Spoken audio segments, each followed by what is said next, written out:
everyone. I am Melissa Forziat. I'm a keynote speaker and the host of this Halt and Catch Fire rewatch podcast.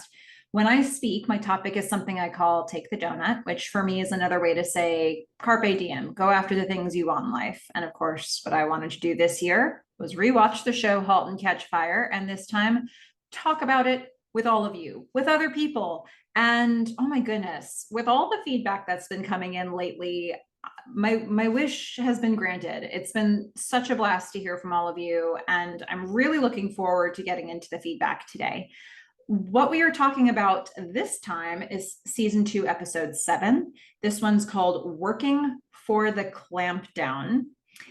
And before I tell you about that one, in case you missed it, my most recent interview was with Victoria Donchis, who was a stand-in for both Alana Kavanaugh and Morgan Hinkleman on this show. And it was really interesting to hear some of her thoughts about not only the particulars of the role of stand-in, but what it looks like when you're a stand-in for minor actors, and kind of some of the opportunities that afforded her on set, both with the cast and crew. So be sure to go back and check that one out if you missed it. Now, okay, today we're talking about Working for the Clampdown. It originally aired July 12th, 2015. It was directed by Karen Kusama and written by Christopher Cantwell and Christopher C. Rogers. This one was, oh my God, was this one well written? And it was really painful for me. This one is a really hard one for me to deep dive into.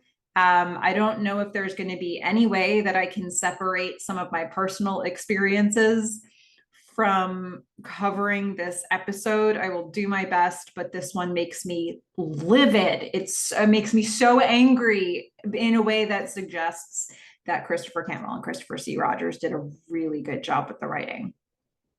Here's the description. Gordon finally reveals his condition to Donna, but assures her that things will be all right. Joe returns to Mutiny with an acquisition offer from West Group, and Cameron's refusal to sell out sets her at odds with some of her colleagues. Let's get into the scene-by-scene breakdown.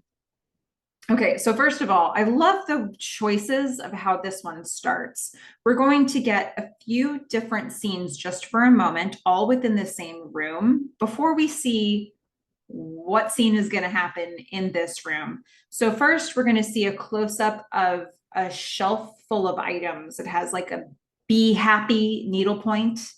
It has a book called Through Golden Windows. And then maybe, is it a leather booty that we're looking at there, like a little kid's booty? So then that's the first little vignette, little picture that we see. And then we're going to move to another one. It's a close-up of a rocking horse and stuffed animals. Then we're going to get a third one. We're going to get a close-up of a Cal Berkeley sweatshirt. And it's just sort of like, hey, can you guess which character or characters we're going to see after we've shown you these little snapshots? You start to feel like it might be the Clark family, and then you know for sure that's going to be the case when you see the next still shot. Sort of, it's a close-up of all of these adorable Clark family photos. Funnily enough, Gordon is wearing the same shirt in both, but Haley is not. And so I feel like this is one of those things where they might have taken a bunch of pictures or used a bunch of photos of Scoot McNairy, but didn't give him a different shirt in each of them, unless Gordon just really loves that shirt and wore it over many different family photo situations. So we're going to hear, and this is something that's going to be echoed later in the episode. We're going to see all these things, and you're starting to hear a sound like a humming sound, almost like this, like if you had tinnitus, like this ringing sound, and it grows louder and louder.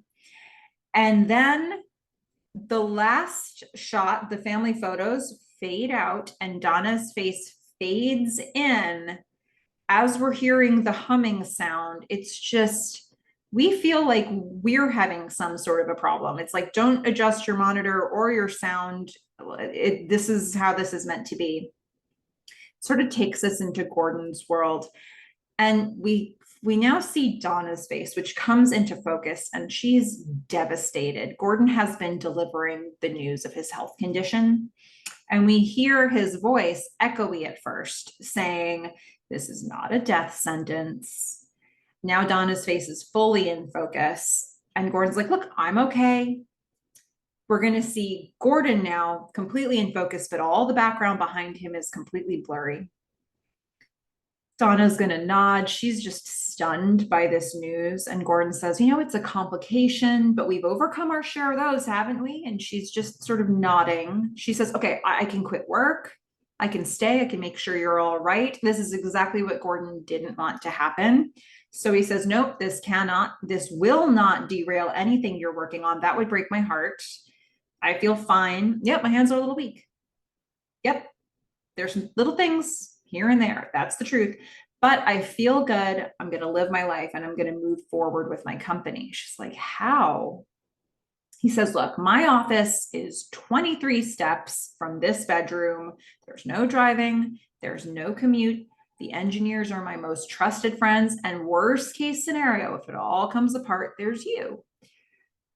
And she nods, but her eyes are welling up with tears. Look at her face. I mean, how can you not be heartbroken by that face in the scene? She says, "I'm sorry you felt like you couldn't tell me. You have no idea, Donna." He went down some bad roads to tell people about this before he came to you, unfortunately. Gordon says, "Look, I was scared." Donna's eyes well up even more. She's like, "Oh," it's that like motherly maternal instinct in her. The caretaker in her wants to take care of this. She says, "Well, I'm here now." She moves closer to him. "I'm here." She kisses him. The kissing starts to get a little hotter and heavier, but then she stops him because this is not the mood. She's like, can we just sit with this for a sec?" And so he's gonna hold her. And the camera pulls back and they're in the living room for this whole thing. And I really liked that we were so in their world that the room they were in didn't even matter here. What an interesting bunch of camera choices they made. And obviously they got this scene from a number of angles. So partly I'm guessing this is an editorial choice. And also, the director needed to make sure they got these shots. So, wow, what a way to start this out. Now we're going to go from here to Jacob and Joe. These two infuriate me in this episode. I'm going to try to contain myself as much as I can. So we're going to start. We see Joe staring down. We don't really know why he's staring down. We hear Jacob's voice. They keep kind of playing with this. You're watching one person, but you're hearing somebody else's voice. They just did that with Gordon and Donna. So Jacob's saying 10,000 square feet of office space will do it gratis, offsite, nowhere near the stench of the oil business. Joe has considered this and has an idea of his own. Because this is a different kind of company. This is not the oil business. So Joe says, "I think they'll love it." They're both looking down at, it looks like it's probably, we don't see it. It's probably plans, maybe an actual mock-up. Joe says, they'll never have to see a suit and tie. They both chuckle. But Joe wants to sort of switch gears with this. He says, "Do you have the zoning records for Mutiny's current address? Because, well, if we just take this idea further, where they are right now, they're kind of on the east side. The neighborhood's a little rough. The house is, hasn't been taken care of." He actually says it hasn't seen a coat of paint since the invention of the Model A. The Ford Model A from 1928 was the model introduced in 1927. So that's probably an exaggeration, but there you go. So he says, like, the heart of the company is sewn up in the walls, literally. He says, "We could save some coin and embrace their motley spirit. We could buy the house, the entire block. We could turn the whole place into a mini campus. Let them design it and grow it as they see fit." Okay, Joe, ready to uproot humans from all over the neighborhood. This man. Okay, so Jacob says, "Well, yeah, that makes sense. We could change as little as possible. They could pepper it with foosball tables and arcade games. That would probably win more votes than the more practical stuff like the 401k and the dental plan."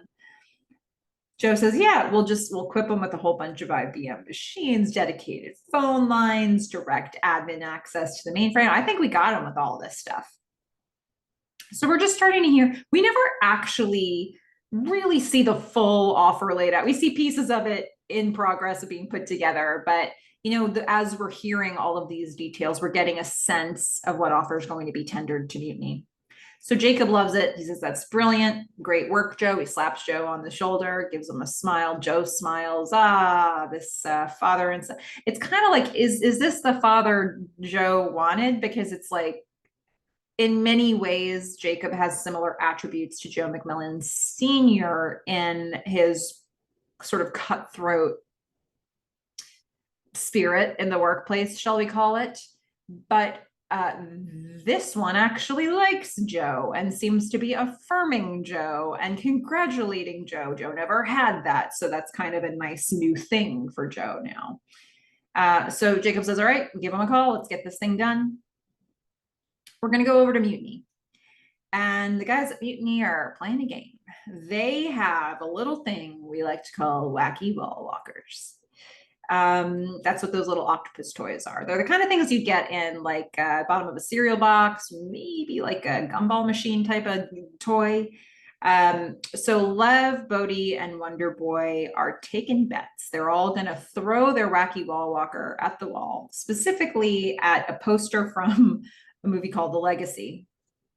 And I guess whoever gets to the bottom first wins. And so they're currently deciding what the stakes are. And we're gonna see Bodhi wants to win this. He spits on his wacky wall walker. I didn't know that was a thing. And so Lev is gonna bet. He's like $3 and my Dr. Doom. Bodhi's like, I'm gonna bet my Kang. Lev's like, everybody has Kang. I have like a bunch of Kangs. Arky has a bunch of Kangs. He's very unimpressed. He actually says Kang is like the John Q. Public of action figures. John Q. Public being just the common man. Everybody is John Q. Public. So it's funny. So Bodhi is like, all right, fine. I'll give you my black Spider-Man. Now Wonder Boy is in. He's stoked about this. It's like, wow, you're Black Spider-Man. So they have an audience. There's all these guys are watching them. They throw their toys at the wall and they start to go down. They're all cheering them. By the way, just not for nothing, the Legacy poster, the tagline of this movie is, it is a birthright of living death. I need to see this movie immediately. I don't know how I've missed this one. It's a birthright of living death. I don't know. Is that meant to reflect a character in this scene or in this show? In a way, I mean, it's kind of that whole Buddhist idea behind Joe, isn't it? Like creation and destruction. Maybe that's too much. I don't know. Okay. So all the guys are cheering. They're so loud. So Cam's going to come in and interrupt them, not because she's trying to get work done, but she's trying to have a conversation. So she comes in. She's like, why is nobody working here? Is something wrong with the network? But he's like, not yet. Lev says, not unless Joe McMillan's morning coffee tastes bad. That's like a really harsh blow, actually, when you sit with that, because apparently this is enough of an issue. This is enough of a feeling. Lev makes a joke like that. And it's sort of like Cam doesn't actually have control over what's happening in this workplace. If Lev can make a comment like that, Joe's got a lot to do with whether they can be productive on a given day. So Cam's not really all that interested to hear it. She says, okay, whatever. Shh. She quiets him down. She walks away. She walks back into the kitchen. Bodhi and one of the other coders start to just look after her because they're really curious what's happening in the kitchen. And let me tell you what's happening in the kitchen. Tom's there with his mom. They just had lunch. They had a little get to know you, meet the mom sort of situation here. She is wearing a blue uniform shirt for the Dallas Transit System. Kim's going to come back in. She says, so sorry about that. And Tom's mom is like, don't worry. I raised 3 rambunctious boys. It feels like home. So Tom and Cam are sitting on opposite sides of the table across from each other. Mom's at the head of the table, but they're both looking at her. And Tom is particularly buttoned up today, and he feels a little, you know, maybe this is what you could describe for a lot of people who bring their significant other to meet their parents, or parent, or whoever their caretaker has been. But Tom looks really especially uncomfortable here throughout this conversation. Looks like he's trying to process things a lot. He's having a hard time making any eye contact with Cam throughout basically this whole scene. And he leans in a little bit when Cam goes to speak. She's like, "What was Tom like as a kid?" Tom's like, "Oh my God, oh my God, oh my God, don't do this, don't do this." And his mom says, "I'll try not to embarrass him too much." She's like, "Yeah, you say that 10 minutes after you told that story about the time I wet your bed." Cam is smiling at all of this. He's crossing his arms. Tom is totally closed on all of this. Cam, look, we know Cam's dad is not alive, died when she was young. We don't know much about her mom, but she hasn't really, she's of Gordon, Donna, Joe, and Cam. She's really at this point the one of those characters that we have had sort of no family interaction. So that kind of tells you something, right? So she's observing all of this and she just seems really happy to take it all in. Like she's glad to meet Tom's mom. And so his mom says, "Well, little Tommy was the golden child, even if he was more of an indoor boy than his brothers." Cam's just beaming at all of this. Tom looks really bashful, really, really shy about all this. He can't make that eye contact even here. And then his mom says every day after school, he got a cupcake and a KO.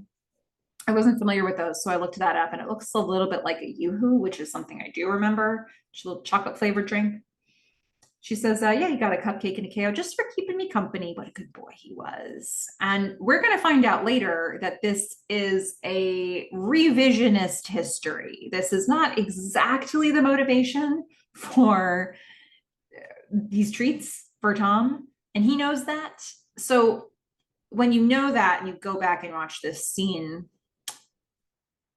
it's a little like Tom's just not comfortable with these untruths coming out. She's really putting it on. And she's depicting a home life that wasn't the home life he's experienced. And he has a tendency to be pretty transparent with Cam, sometimes painfully so. And so it doesn't really mesh for him. Like I don't think he knows what to do in this situation. Cam's like, "Oh, he was spoiled." And Tom shifts a bit in his chair. And now we have the context for why by the end of the episode, he was not spoiled. There was some serious food insecurity in his household. So mom says, "All right, always, I gotta go to the depot, gotta go. That's my cue. Gotta get up and leave."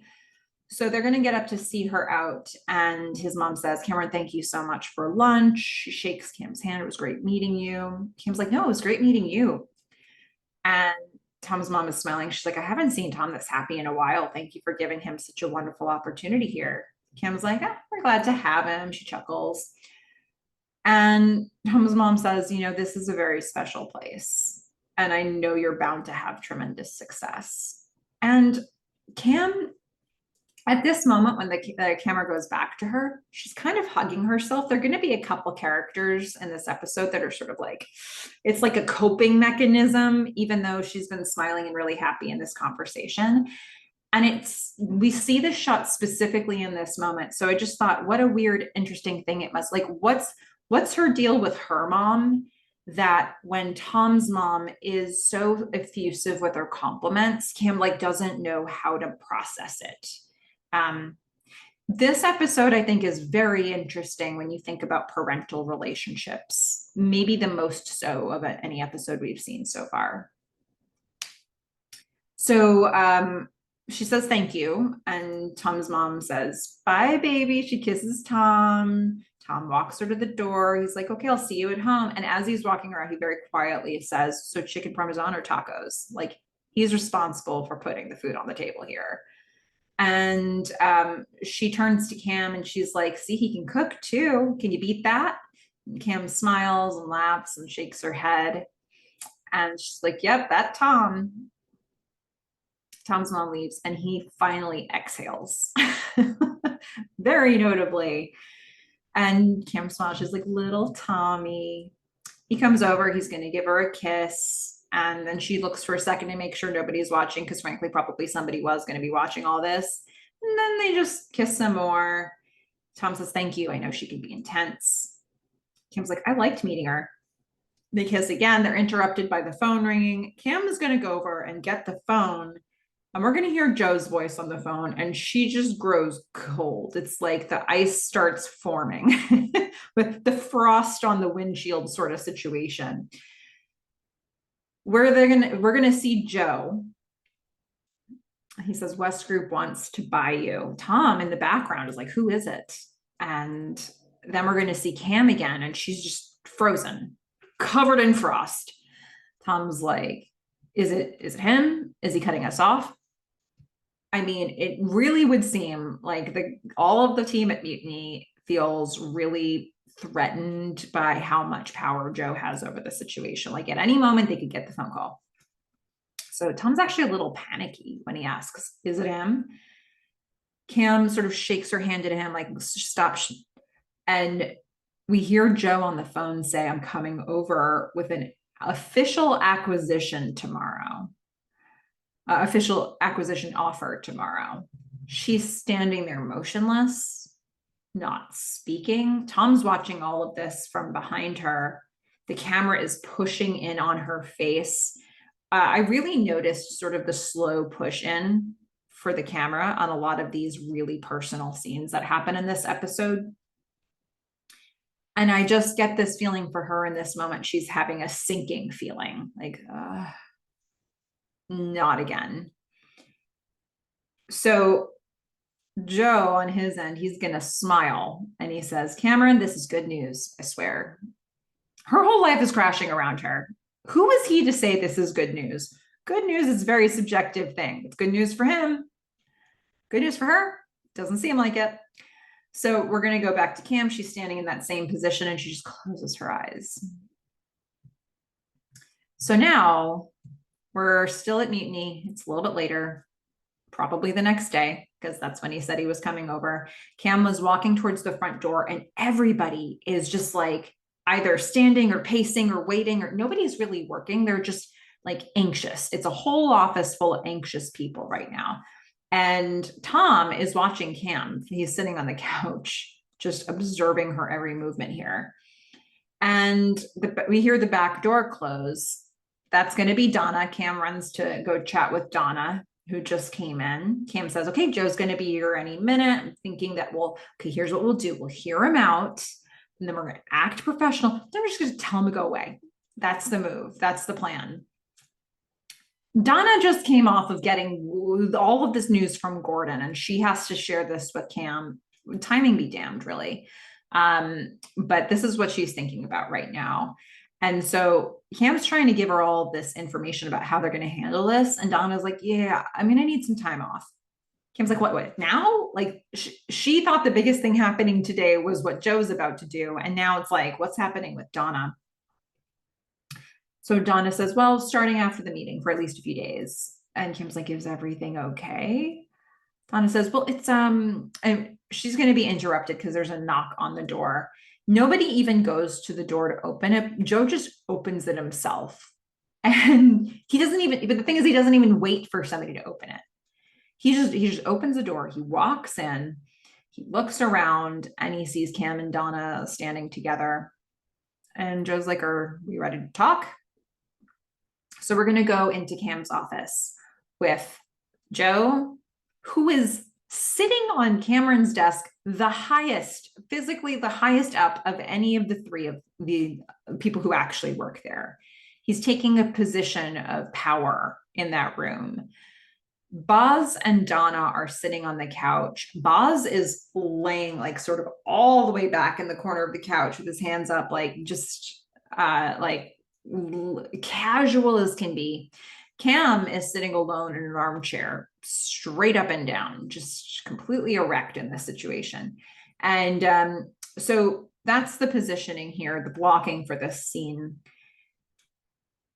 What's really interesting about the camera angle on this one is at first I thought that it was a Dutch angle. And then I realized it was not. It was like the whole camera was tilted this way, and that's where the angle comes in. So it made me off balance on my normal off balance, but just a little. Cam is reading this offer that Joe has brought over. It's one offer that he printed out. Couldn't be bothered to print one for everybody. He brings one offer over, and they have to take turns reading it. Cam's reading it first. Behind it, we can see Boz come into frame. Cam puts it down. She's going to give it to Donna. Silence. Donna reads it. Silence. Donna hands it to Boz. Silence. Boz reads it. Silence until Boz says, Jesus. So it's really something to take in, whatever this offer is. Boz is going to look at Joe, and one eye on Boz kind of twitches a little bit like, oh, it's better than I thought it was going to be.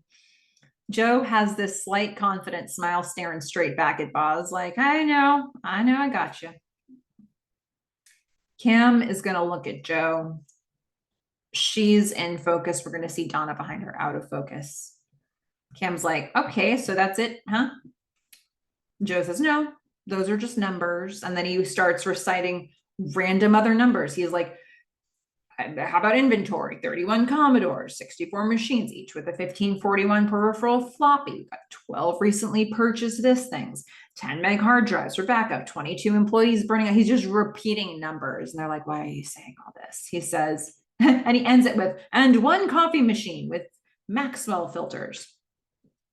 So Cam and Donna are just looking at each other. What is he even saying? It's just a distraction technique, really. He says, my point is you don't care about the numbers. Boz and Donna both look at Cam. Like, Joe kind of, he's designing this pitch. He knows the people in this room. And so he says, look, you don't care about the numbers and you shouldn't. You know, what makes this place special is people sharing recipes, advice, human experiences, connection over the speed of a phone line. That's what's cool about it. Mutiny's killer app isn't games, it's people. And when you sign up with us, you won't have to worry about numbers anymore.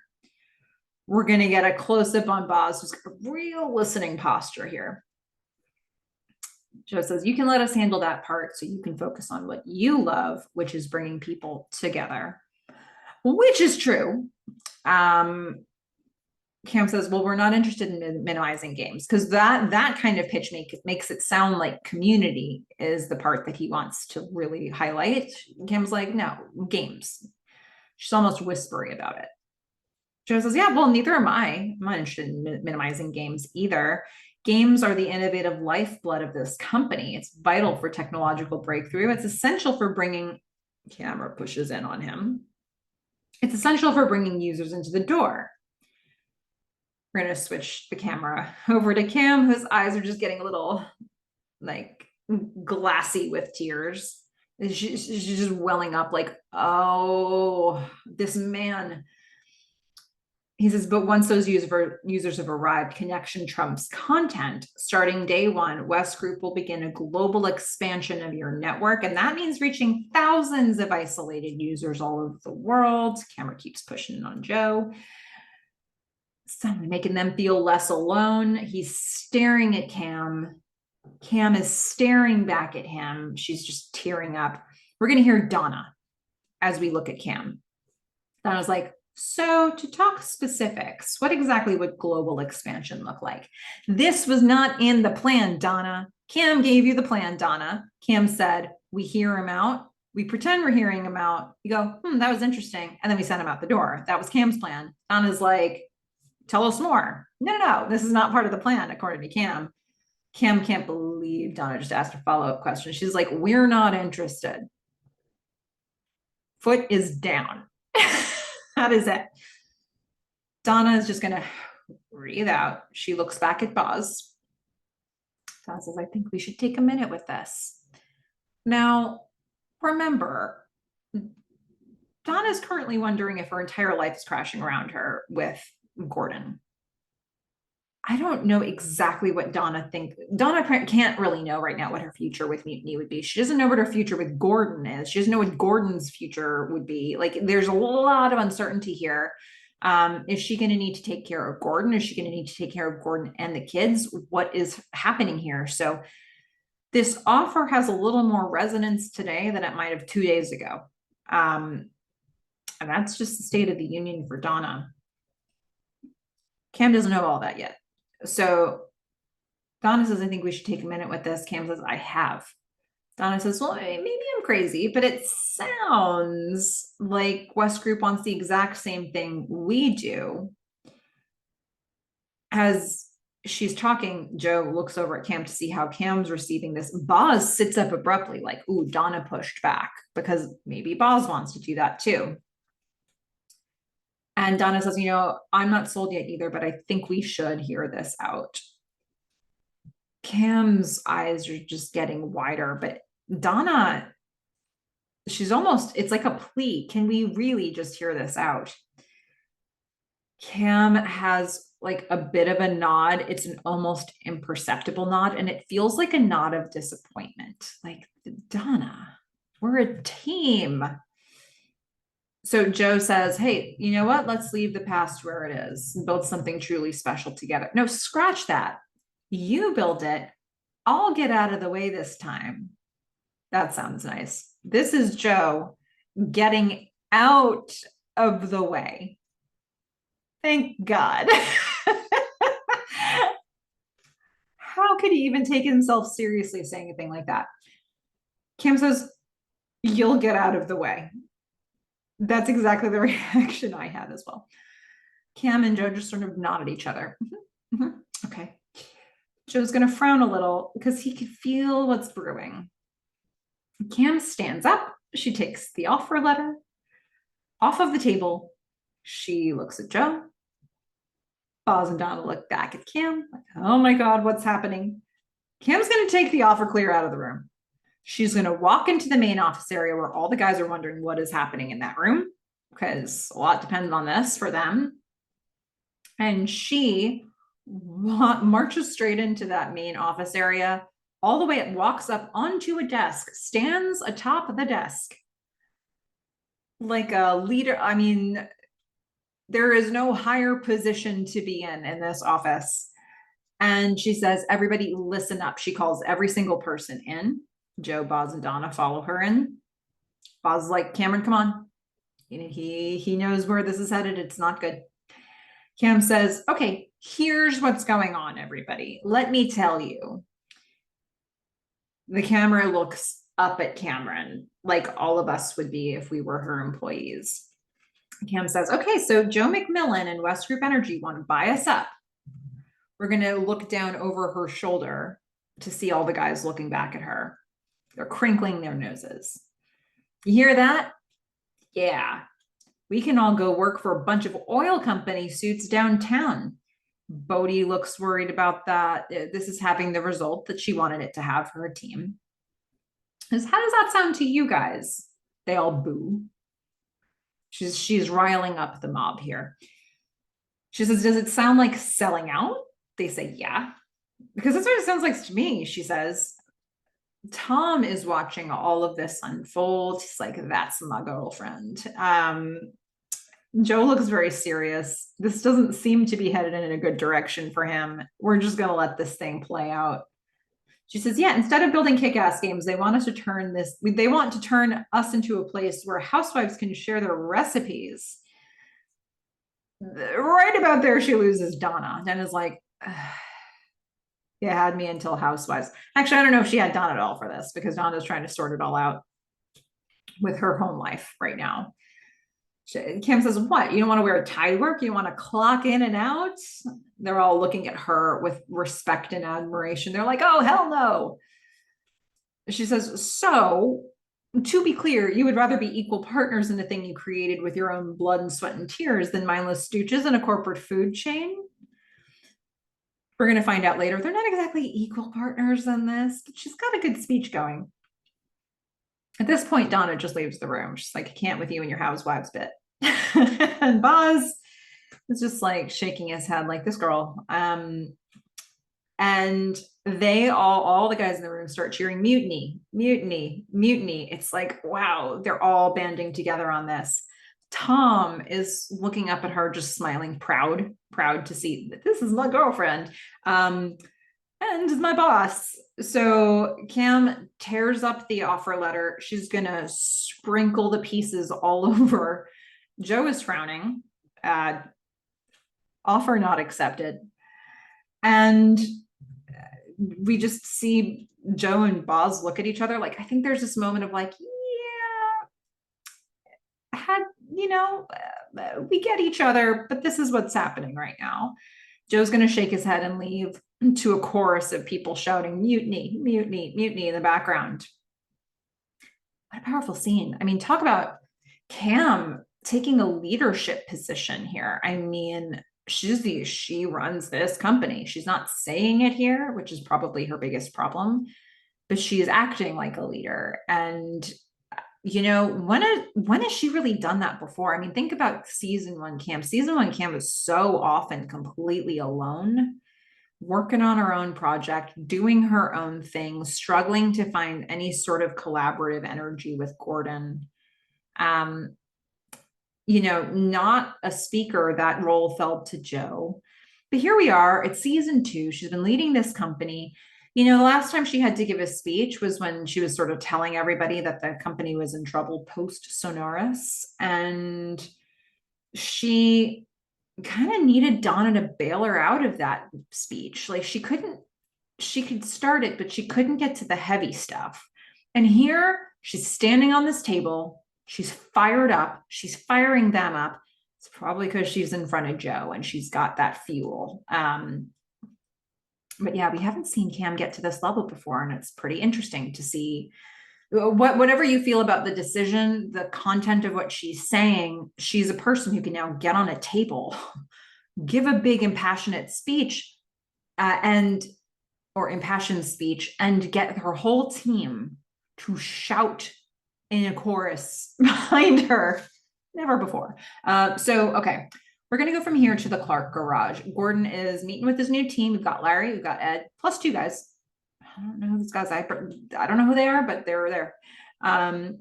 Gordon is trying to pull together his business idea, a business idea we heard about the night that he was helping Joe work on the mainframe and get it configured for time sharing.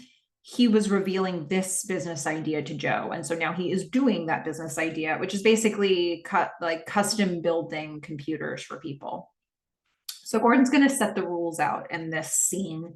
He says, I want to thank you all. You're taking a few days vacation just to test this out, see if it can work. You don't need to buy in yet. Give it a few days. The proof will be in the pudding, and then we can talk. If you want in, you're in. Larry's going to raise his hand and, say the thing that they'd probably all be thinking. They're stepping away for a few days from jobs or from offers for jobs. He's like, I'm at Tandy. Ed's at EDS. One of these guys is at General Dynamics. The other guy's at Sabre. There's a lot of salary that we'd be walking away from. Gordon says, I get that. So bring in your most recent pay stubs and I will match them. And, he's like, look, we're not in business yet. We're not successful yet. This isn't gold watch time and parking spot sort of like benefits that I can give you. But, right now, if we can get things going, it's just us. We do all the fulfillment here. We're just a bunch of guys with some screwdrivers and some soldering irons. We're just sitting at these benches doing what we do best. We are using these. We're using these. This is the motto. And he says, when we get going, I'll drop some ads in national computer magazines to get us some business. That's the plan. Ed hears all this. He's like paging Joe McMillan. So every other character now is developing these speaking skills, the rally the team skills. See my vision.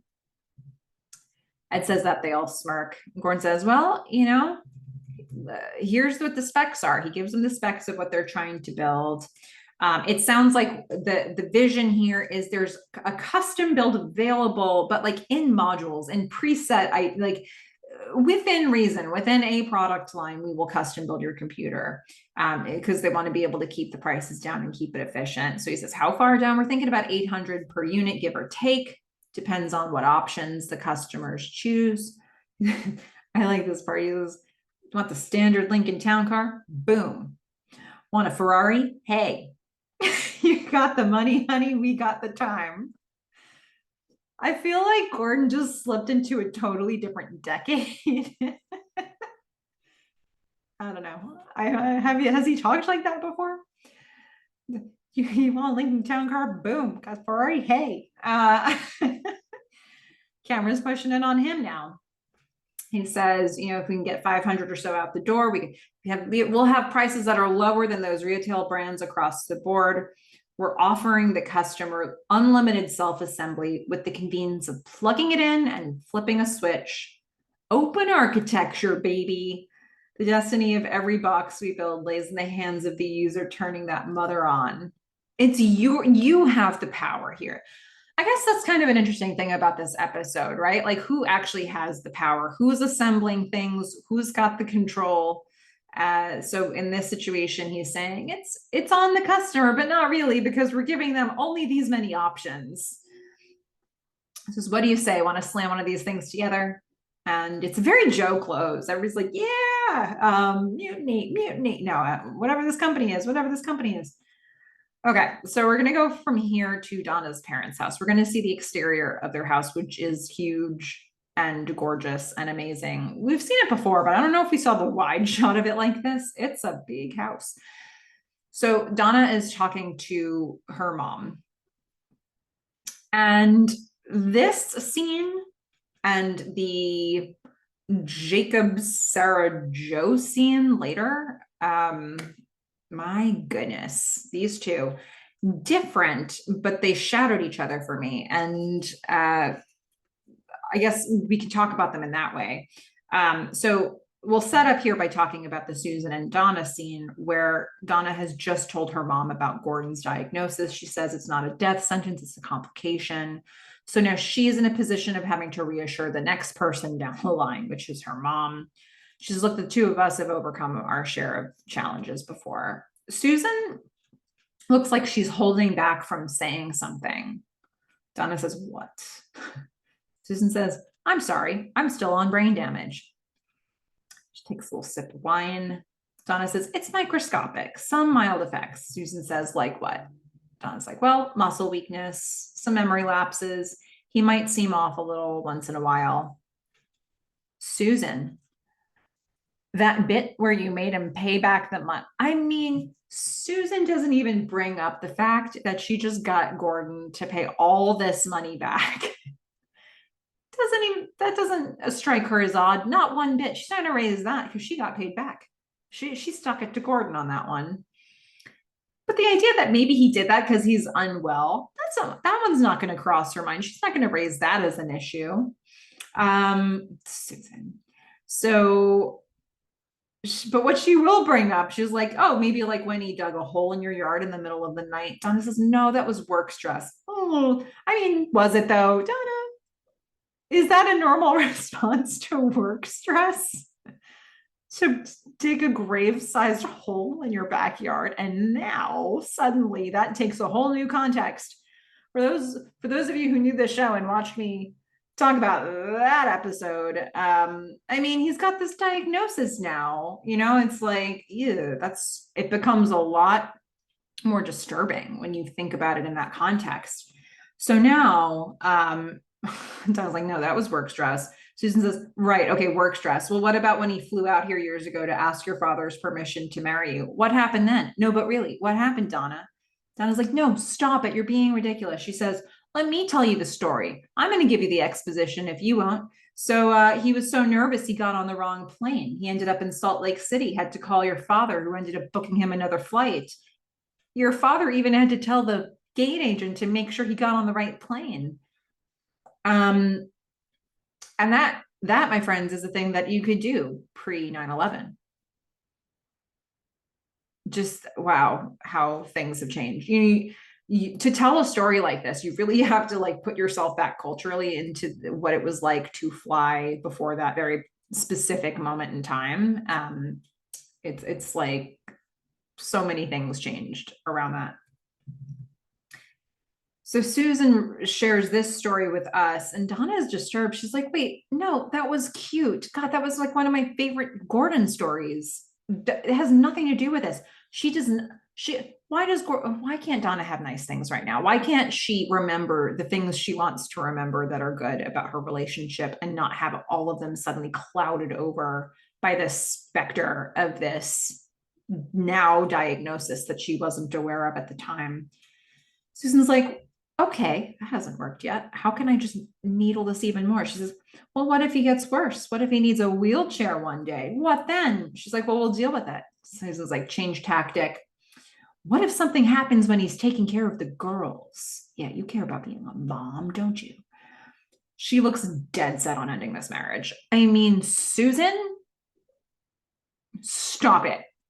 Like, talk about, I mean, this is not what support looks like to me. I'll tell you that much. So have you thought of that? If something happens to the girls because of Gordon, then I was like, ugh. And she just sort of collapses onto the table. Susan says, I know it's hard, but you have to. Maybe what happened with the baby you lost, which she understands to be a miscarriage, was a blessing. Donna, just her mom has her attention. She is listening to this. Goodness. In no way do I think Donna is considering not being with Gordon. That doesn't feel like a thing that's crossed her mind to me. I don't know if it feels like that to you, but I don't feel that Donna is considering what Susan seems to be trying to push her towards, and has been in many conversations she's had with Donna to this point. Susan obviously does not like Gordon whatsoever. And this is something that Donna goes into these conversations knowing that Susan is going to throw all this shade on Gordon. Donna never really says stop. I'd like to see Donna say stop if she feels conviction about being with Gordon. But Susan just sort of keeps poking at it. And Donna, I don't know, maybe she's found the best way out is just to listen and then do whatever she's going to do. I don't know. So we're going to go back to Mutiny. Love is working on something. Cam comes over. She's like, hey, how's it going there? Love's like, well, he's smiling. She says, wait a minute. She looks over at his screen. She says, when are you going to meet up with this guy? It's George, right? We're going to look at his screen, and there's a private chat happening between New Wave Lev and King George. King George is saying, are you nervous? He's using basic, just one letter, are you nervous? New Wave Lev says, should I be? King George says, only if you are as rad in person as you are on Mutiny. I don't know what that means. Lev says, I don't know. Like, we've talked about doing something tomorrow, but maybe never. Maybe we never meet. Cam says, no, do it. Stop being such a wuss. Just go out there. Bodhi, he's going to smile and laugh. And they all kind of want to encourage Lev on this. And we don't really see this articulated later, but I think, which I'm glad, because I feel like, later in the hospital, Cam could be feeling like, oh man, I urged him to have this meetup. I don't feel like anybody really totally blames themselves, but they really feel for Lev in this episode. So Lev says, Lev looks at Bodhi. He's like, shut up, you still owe me a black Spider-Man. Bodhi has not paid up yet. He bargained something, he bet something that he wasn't prepared to lose, that Bodhi. Okay, Carl sees Cam clear the room. He's going to call a few of the guys over. He's like, I've got it. I think I've got it. So a bunch of them assemble in the living room area. And we are going to see, I really like this shot, this camera choice. So from one angle, we're going to see that they're looking over pieces of the offer letter that have been found and put back together. They don't have all of them yet, but he's been assembling them into sort of the picture they used to form. But the camera angle we're going to see is from, I guess, under the table, looking up at the guys. And we're going to see in the initial shot, Bodhi, Carl, Wonderboy, and Arky all looking around at this offer letter. Dave is going to come in later. So Carl's been piecing this together. Bodhi's like, how much was it for? Carl says, I haven't found that yet. But he says, look, office space, renovation, expansion. Bodhi says, wait. Cameron owns 90% of this place. So all of a sudden, this idea that we built this thing together, we're equal partners. Well, I'm 90% and you're all equal amongst each other. How much does Donna have? Is she just split the last 10% with all the other guys? Guess so. So Carl says, founding entry-level employees are entitled to a 64% increase of current salary and 1% sale price. Bodhi stands up knowingly, kind of furious at what he's realizing here. And Arky says, wait, 1% of what? What is the sale price? Bodhi says, it doesn't matter. We already said no, so it's 1% of nothing. And he walks away. Well, he says something else, but I won't say that here. It's a curse. Jack bleep.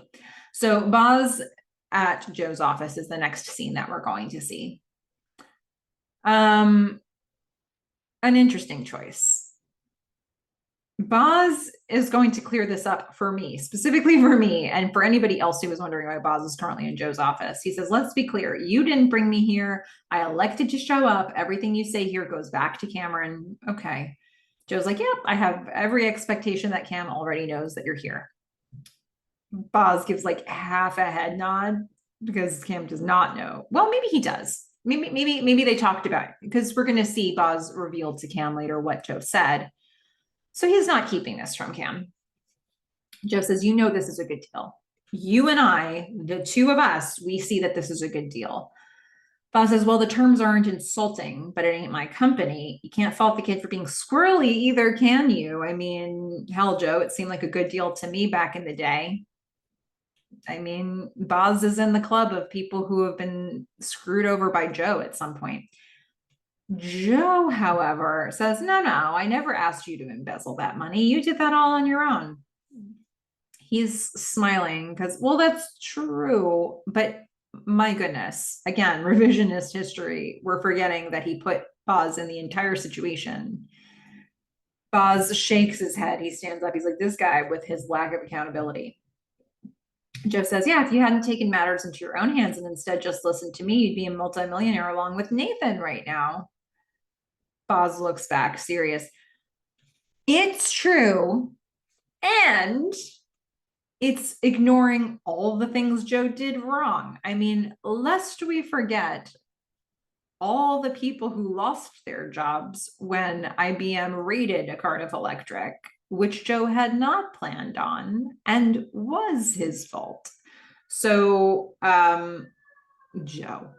So Joe says, I know you see it. You always have. You went to bat for the Giant because you believed in it, and you're at Mutiny because you believe in what they're doing now. Boz says, I'm at Mutiny because I'm a 55-year-old ex-con who can't get a job. Joe says, no, you're a valuable asset. There are people who would want you. It's us. Boz says, please, Joe, I can't take such a large amount of sunshine at my ass. It makes me itch. Great delivery on this from Toby Huss. Joe says, no, we need you. Hey, you are so needed. In fact, we need to pitch this program to 9 different global subsidiaries, and that requires serious sales acumen. We want you on that team. Boz says, the royal we here, meaning actually Jacob and Joe, probably. Which I assume Boz is clocking that Jacob's part of the we. And so Boz is like, man, you're not pitching anything until she changes her mind. And I worked out of her kitchen until the day she says otherwise. I'm here to be loyal, says Boz. You'll note all these guys that Joe goes to manipulate the situation, they're loyal, but with an asterisk, they do something to help Joe's cause. And that's gotta be just infuriating for Cam. So Joe says, you belong in a corner office, and we've got one for you right here. Boz looks pretty nervous, but he exhales. He goes to sit back down. He's back at the table to have the conversation with Joe. Joe's like, look, you have Cameron's ear. She can hate me if she wants to, but don't let her cut off her nose to spite her face. I know you're her go-to. Boz shakes his head. Ain't me, babe. Joe says, it's Donna. Boz says, what can I say? The kid's in love. Joe leans back like this hadn't occurred to him. So this reaction makes me revise how I looked at the last episode where he met Tom, where he has that conversation where they're both standing at the sink. And I don't know if he did clock that Tom is in a relationship with Cam in that moment. It seems like you could interpret it that way, which is why I did. But I look at his expression here and I think he's like, that guy, that twerp who just was too smart for his own good and had nothing to do with anything. That guy, I think he knows who Boz is talking about here, like right away without having to research. But I'm not sure if he knew. Like that guy is more in Cam's ear than Boz and Donna. This is worse than he thought. So, okay, so now this information is dropped, right? And there's a knock on the door. Jacob's going to come in for a really quick introduction, and it feels like this was coordinated between Joe and Jacob. And so Jacob says, John Bosworth, I've been hearing about you in my circles for years. Big fan, big fan. I'm really looking forward to having someone of your background and experience on our team. I'm sure we can learn a thing or two from each other. Am I right? Boz says, I think so. I think so. And he's effusively shaking Jacob's hand. And Jacob's like, so sorry to be in and out, like literally in and out. So I have to be in Houston by 4. But I heard you were coming. I had to introduce myself. And Boz is giving big fan energy. He's like, big fan, Jake. Thanks so much for coming to meet me. Pleasure's mine. They shake hands again. Jacob leaves. And then Boz just goes back to serious. So Joe says, you're not going to find a deal like this anywhere else. Boz says, okay, you might be right, Joe, but I'm not going to be bought. And if that's what Cameron wants, none of us will. And I think Joe thought he had Boz just then, but maybe he didn't have Boz just then. Maybe this Jacob coming in move was a little too over the top, and sort of the spell was broken at that point. Boz leaves, and Joe looks like, man, I thought I had this, but I didn't. But he kind of did, right? Because what Boz did give him was a really important piece of information that Tom is the way to get to Cam. So while Boz was loyal, he also messed up. But it was on purpose. Joe got some useful information out of this. We're going to go from here to the Clark kitchen, where Gordon and the guys, there's coffee being made. They're talking business. They're working on some things. Donna is at the kitchen table. She's looking over some paper. She's working from home. She's distracted by a lawnmower. She's going to shut the window. And Gordon comes over to her. He's like, you don't have to hang out here all day. He doesn't want this. He doesn't want her disrupting her life. That's what he said. And I think that's what he meant. Donna says, look, you've been living with this for a while. I haven't, but it's more than that. Like I've been gone too long. I've missed you. Gordon says, well, I missed you too. He goes over, he gives her a kiss on the forehead. And he's like, well, I know that's why you went to Henry's. Gordon's like, a couple things happened at Henry's that he probably doesn't want her to know about. He's like, what? Henry's what? She says, well, you needed someone else because I wasn't there for you. He's like, what? Like, what have you heard? Gordon gulps. He doesn't reveal anything. He says, well, you're here now. She nods, and he leaves before anything more gets said about Henry's. Larry's going to enter. He's going to call to Gordon. He's like, where do you keep the mugs? And Gordon shouts to him to tell him where. Donna gets up. She's like, do you want me to make you a new pot of coffee? He's like, no, I'm looking for a mug for smaller screws. So she gets him a mug. And this is an opportunity for Donna to have an important chat with Larry. And she says, so how's everything going? He's like, oh, it's great. You got some prototype specs, doing some things. She says, right, how's Gordon handling everything? Larry laughs. He's like, yeah, he just bought 40 grand worth of CPU chips. So I'd say pretty good. She's like, 40 grand, you say?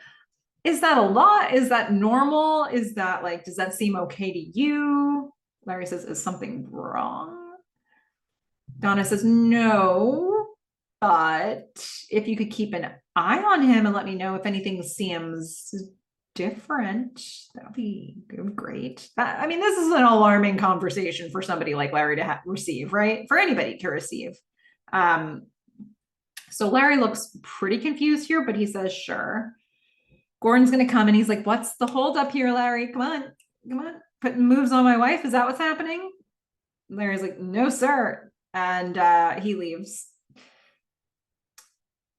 But we're about to have an entrance of yet another. I love these Joe and Tom scenes are on fire. Okay. They're on fire. Joe is in his office and the elevator dings. Joe's alone in his office. Tom comes in with purpose. He walks in pretty heated. And Tom's like, you went to my house? Joe says, I thought I'd try you there. But you weren't home, so I left the, oh, Joseph McMillan. You weren't there. I thought I'd try you. Okay. Tom's like, yeah, you left the term sheet. He's furious. He says, yeah, so you knew I would be at work. So let's not do that little game. Do you know who was at my house? My mother. Do you know she cried when she found out I was getting this kind of payout from the sale? And then she cried again. He holds this for emphasis. When I had to tell her that it wasn't true. Do you understand the recklessness of telling those kinds of lies to someone like that? Tom is indignant here, rightfully so. And, but I think that, I don't know if he truly knows, like he's heard the stories of Joe. He says, do you understand the recklessness? And I think it's like chastising Joe to say, get with it, man. You hurt people when you do these things. Joe already knew that. This was a move. This isn't Tom saying like, clue in, you hurt people sometimes. Joe's like, yes, that was my maneuver to get you to come to this office. Like he doesn't have to say that. I don't know if Tom totally made that connection. He's just so hot that his mom was brought into it. And my God, there's a lot of things I want to say. I'm going to pause on that for a second. I'm just going to try to hold it in for a moment. So Joe's like, well, who's lying? Tom just exhales. He's like, the numbers on that sheet are real. That's the same acquisition offer I tendered to Cameron and the senior staff. The only new piece of information there is what you personally would stand to make from this. Tom's like, so you're saying a bribe? Joe says, I just did the math for you. That's the numbers. And he's got this like he's got the who me eyebrows, like they're just pointed up, like you're saying me, like I've done something wrong here. Admiral eyebrows comes back. So Joe's gonna stand up. He says, you know, Tom, you could have told me all this over the phone and yet you're here. Tom says, well, you invaded my space. I figured I would invade yours. Yeah, Tom. Yeah. Joe blinks, tilts his head a little bit. He's feeling very assured. I think he's got Tom right where he wants him. Tom doesn't want to be right where Joe wants him, but nonetheless, here he is. He says, okay, so you care about Cameron. You should. She's special. But you have to ask yourself if you're doing right by her if you let her make this decision from a place of emotion. Tom has his hands on his hips. He shakes his head. He takes a step away and he steps back. He's like, I'm not even going to tell her we spoke. Joe gives a little smile. Okay. Tom nods. He's furious. Said what he came here to say. He leaves. Joe smiles. Joe really did have him where he wanted him. Dang it.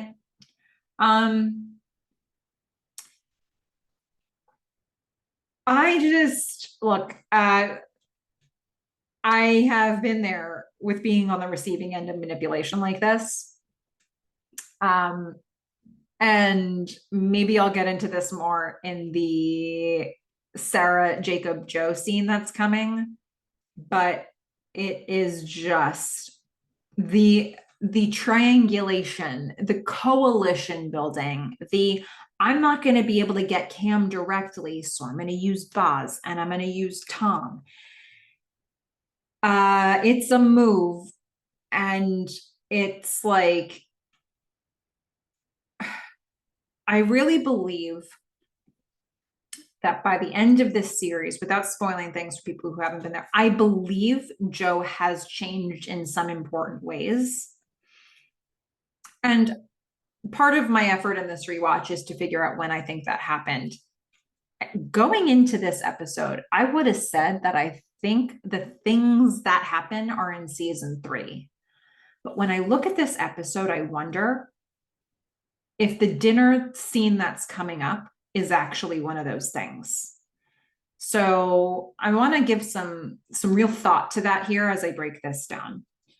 But the amount of manipulate, like this scene, the scenes with Boz and Tom here are like peak manipulation from Joe. It's like, you know, you're in a relationship with a narcissist if you know you're having a conversation with a narcissist if these are your textbook who me gaslighting sort of situations. Like, no, I just happen to be here, inserting myself into your company, getting Gordon to wire the time sharing on our mainframe. It just so happens that we took on Mutiny as the very first company that we were going to do all this with, and then I just fell into tendering an offer for you.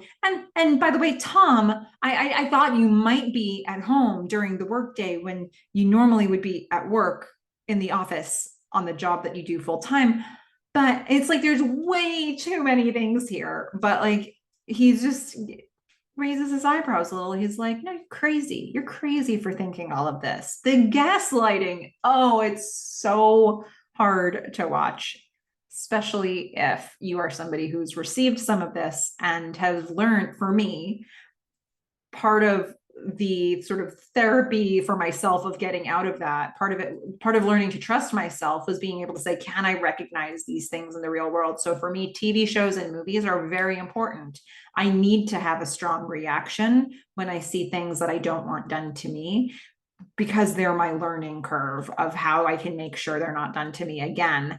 And so to see Joe, and I promise you, those who love Joe, I will come around on things that Joe does. But right here, this is peak bad behavior Joe.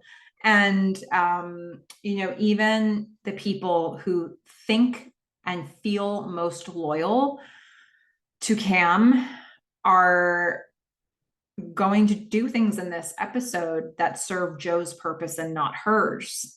And so it's like, we're going to get a lesson from Sarah later in what you do if you want to be a little firmer. But nobody in Cam's world knows how to do this stuff yet. So, okay, having said all of that, let's go back to Boz and Cam. Boz is reporting back to Cam on this whole conversation that he had with Joe. He's in her office. He's sitting on the sofa. Cam has pulled up a chair. They're very, very much in a close conversation here. There's a slight camera tilt. Her world is a little off axis right now. Boz says, that's all he told me. We didn't hear all the things he downloaded. We didn't need to. We just saw that conversation. There's silence for a moment. Cam's sitting with this. She says, is that what you want? Boz sighs. He doesn't say yes or no. Cam's eyebrows lift. Tom is going to enter the mutiny house, having come off of his own conversation with Joe, and he's sighing. And first thing he sees is all the guys huddled around the table looking at the pieces of the offer letter they were able to put together. So Carl says to Tom, how much do you think it was for? Tom knows. But Tom pretends he doesn't because he's trying to be there for Cam here. He says, I don't know. Cam and Boz walk in on this, and Cam sees all these guys looking at that offer letter, and her eyes get a little wider. She says, it was 5 million. They all freeze. That was the number. They look at her. She says, but we already made our decision, so let's get back to work and forget about it, okay? Bodhi is going to take a stand here. He's like, no, you made our decision. What happened to democracy? Where it all came apart for Bodhi was learning that Cam had 90% of this company. I think if all of these other things had been true, but if Cam was an equal partner with the rest of them, I don't know that Bodhi would be pushing back so hard. Cam says, hey, maybe your memory is failing you. We all shouted Joe out of this house. Didn't we? Didn't we do that? And Carl's like, yep. We were just curious. Carl has obviously a different relationship with Cam than Bodhi has with Cam. He's very much like nope, I'm loyal to you. We're fine. This is good. We were just curious. So Cam's like, yep, great. So it's settled. And Bodhi's going to push back again. He says, how come you never told us you own 90% of Mutiny? Carl's like, ugh. He just starts rubbing his forehead. We're going to see Boz's face first. He can feel that it's sort of coming apart for Cam here. And then we see the camera sort of pulls back a little bit, and we see Cam's face behind Boz's face. Cam says, you need to let this go right now. Bodhi says, how could anything be up to us at all? Shouldn't this all be different? We didn't know the details of the deal. We didn't know we were turning our backs on $5 million. Cam looks around. She's like, what do you want? Bodhi says, a vote. She says, fine. Boz looks really uncomfortable with this. He's like, I think he knows like this vote might not turn out the way you want it to. And I don't want to have to vote. It's like Boz specifically does not want to have to vote.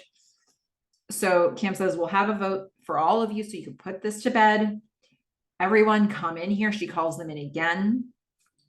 She says, I'll call your names one by one. Raise your hands if you want to sell. There's no way to do this anonymously. You're going to have to attach your particular thoughts to this. So Bodhi's going to, before she even starts the vote, Bodhi raises his hand. He's like, sell. She's like, yes, got it. It's so enunciated. It's like, I'm going to show you how frustrated I am with you by enunciating very, very carefully. Then she says, Archie. Archie votes to sell. Ugh. It's frustrating. Cam says, Carl. Carl says, can I abstain? Cam looks at him. She stares him down until he says, not sell. He says it very quietly under his breath. Cam says, Wonder Boy. Wonder Boy is now the second person in this episode who's just hugging himself. Talk about a coping mechanism. He's like, not sell. Cam looks at Boz. Bosworth? How often does she use his entire last name? Boz just sighs. He is very reluctant to answer, but she pushes him and he says, not sell. The phone rings. Boz is going to go grab it when Cam says, Tom. Tom, having just come off of this conversation, and we don't yet actually have all of the context of what's happening in Tom's brain just now. Boz answers the phone. Tom takes a long time to think. Cam doesn't like that. He's obviously very pulled. He's torn. And then we hear Boz on the phone and he's like, Jesus, Cam. Lev's in the hospital. Saved by the bell for Tom. Cam looks very concerned. We're going to cut from here in this scene, knowing that Lev's hurt. Now we're going to go to a dinner scene. That made me so angry. Okay, so Joe and Sarah are at the table. They're waiting for Jacob. They're bathed in this, it's like this hazy atmospheric scene. Almost feels like you're hallucinating it. They're bathed in this yellow light, and Sarah in particular, because she has so much beautiful hair, her light, it's almost like a halo around her. They're all going to be bathed in that light, but for Sarah, it's like particularly a strong image.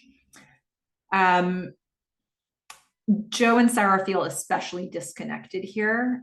There's another thing that feels very timely. Behind them is a table of guys who are smoking. So there's just like wafts of smoke all over the restaurant. We don't see that anymore. Restaurants tend to be no smoking facilities, at least in the US. So it's been a minute since I've seen an establishment that had the smoking and a non-smoking section. And here we are, it's the 80s. So Joe says, what are you waiting for? Sarah says, I know my father has this idea of me, some damaged little girl unable to keep a relationship. I'm not exactly eager to prove him right. Don't blame her when we see what Jacob says to her later. Joe looks vulnerable. He's like, well, then don't stay with me. She says, please don't make this harder than it already is. Like, she hates what she's seeing from Joe. She's like, I've been counting the red flags. There have been 47. Jacob's gonna sit down. He comes to dinner. There's an awkward silence, and he interrupts it by saying, this is a scintillating conversation. She's gonna sort of nervously laugh it off.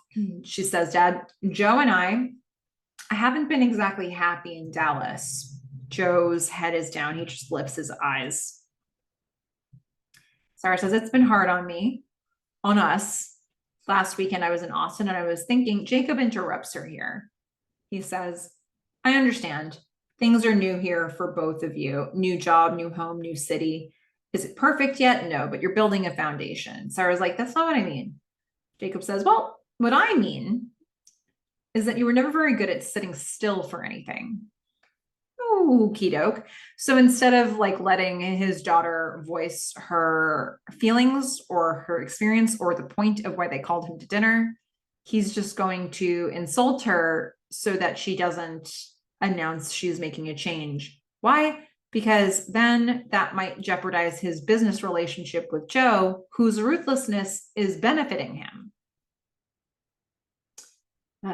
Sarah's already getting exasperated. She can see that he's just going to shut, like, anything she says about, I'm taking a stand for this in my life, he's going to spin into, you can't sit still. You can't make a decision. You can't do this. You can't do that. So Jacob says, you don't need to hit the reset button every time you feel the slightest bit of discomfort. Patronizing. Jacob himself said to Joe, you will never be satisfied with anything. Wouldn't that be a red flag for a father when he thinks about his daughter's relationship? He knows what Joe's about, but he's making money from it. So he probably sees a lot of himself in Joe, and he doesn't want Sarah walking away from Joe, because then she's sort of walking away from him, and she's sort of walking away from, would Joe stay at West Group? So Sarah says, that's not what I do, if you're referring to Peter.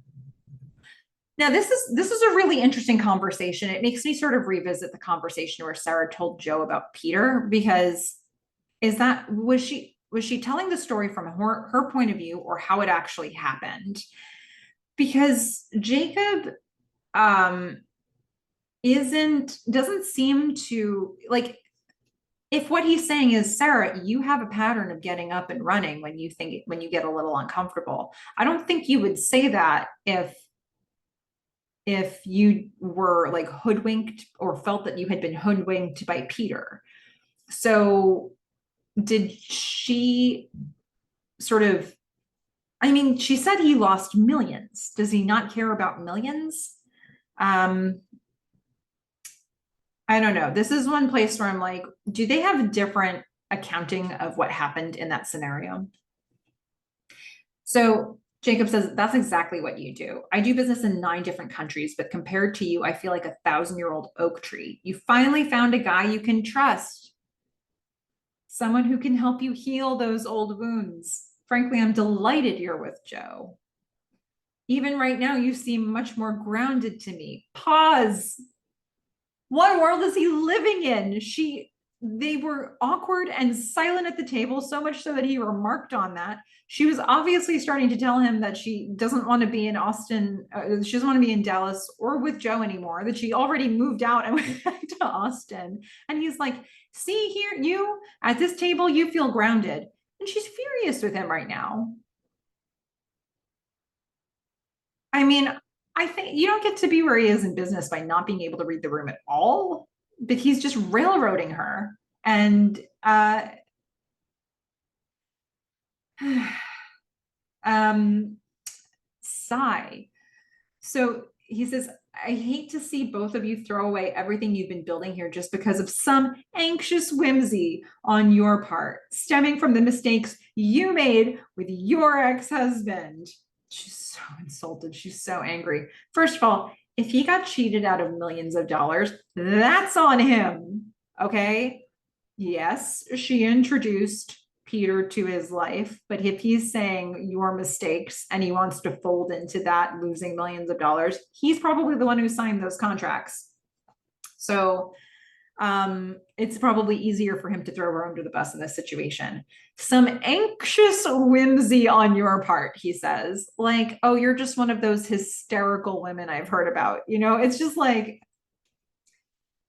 this man, have we seen how he treats any women other than his assistant handing him the waffle iron, the waffle maker? I just, how is he with women? Because what I'm seeing with him and Sarah isn't great, is downright bad. And she is so angry. And her, like, saying anything in response to him really looks like it would be futile. Like, I think, honestly, for me, and I've been here, the absolute, like, if you look up clinically dealing with a narcissist, or like the only way really out is to go no contact, but she hasn't done that. So as long as she's having these conversations, she just has to survive them. So Joe jumps in here because he doesn't know the playbook, and he's like, with all due respect, Jacob, I don't think you know what you're talking about. Jacob's like, oh, really? Jacob says, like revelation. Oh, somebody's speaking at this table. Joe says, Sarah deserves a little more credit than that. She sees the best in people. It's not her weakness, it's her strength. Jacob says, I'm sorry, you think you know my daughter better than I do? Joe says, I think we can navigate our engagement without your input. So now it looks like a good cop, bad cop situation, which I think is true in the business scenarios. I don't know if that's necessarily true here. I don't think they sat down and planned out how they were going to handle this conversation. And yet it's not playing out so differently than it just did with Boz. Sarah says, does anybody want to know what I think? And what I love here as a choice is she, with that just hangs in the air for a second. You almost see her eye roll, and then not even the camera wants to know what she thinks, because nobody cares about what Sarah is going to say except Sarah here. And clearly Sarah feels that energy, because we're going to find out later she says nothing. First, we're going to go to Gordon's garage. All the guys are standing around a machine that they just assembled. And Gordon says, it's the moment of truth. And he turns on the machine hums. He's like, Geronimo.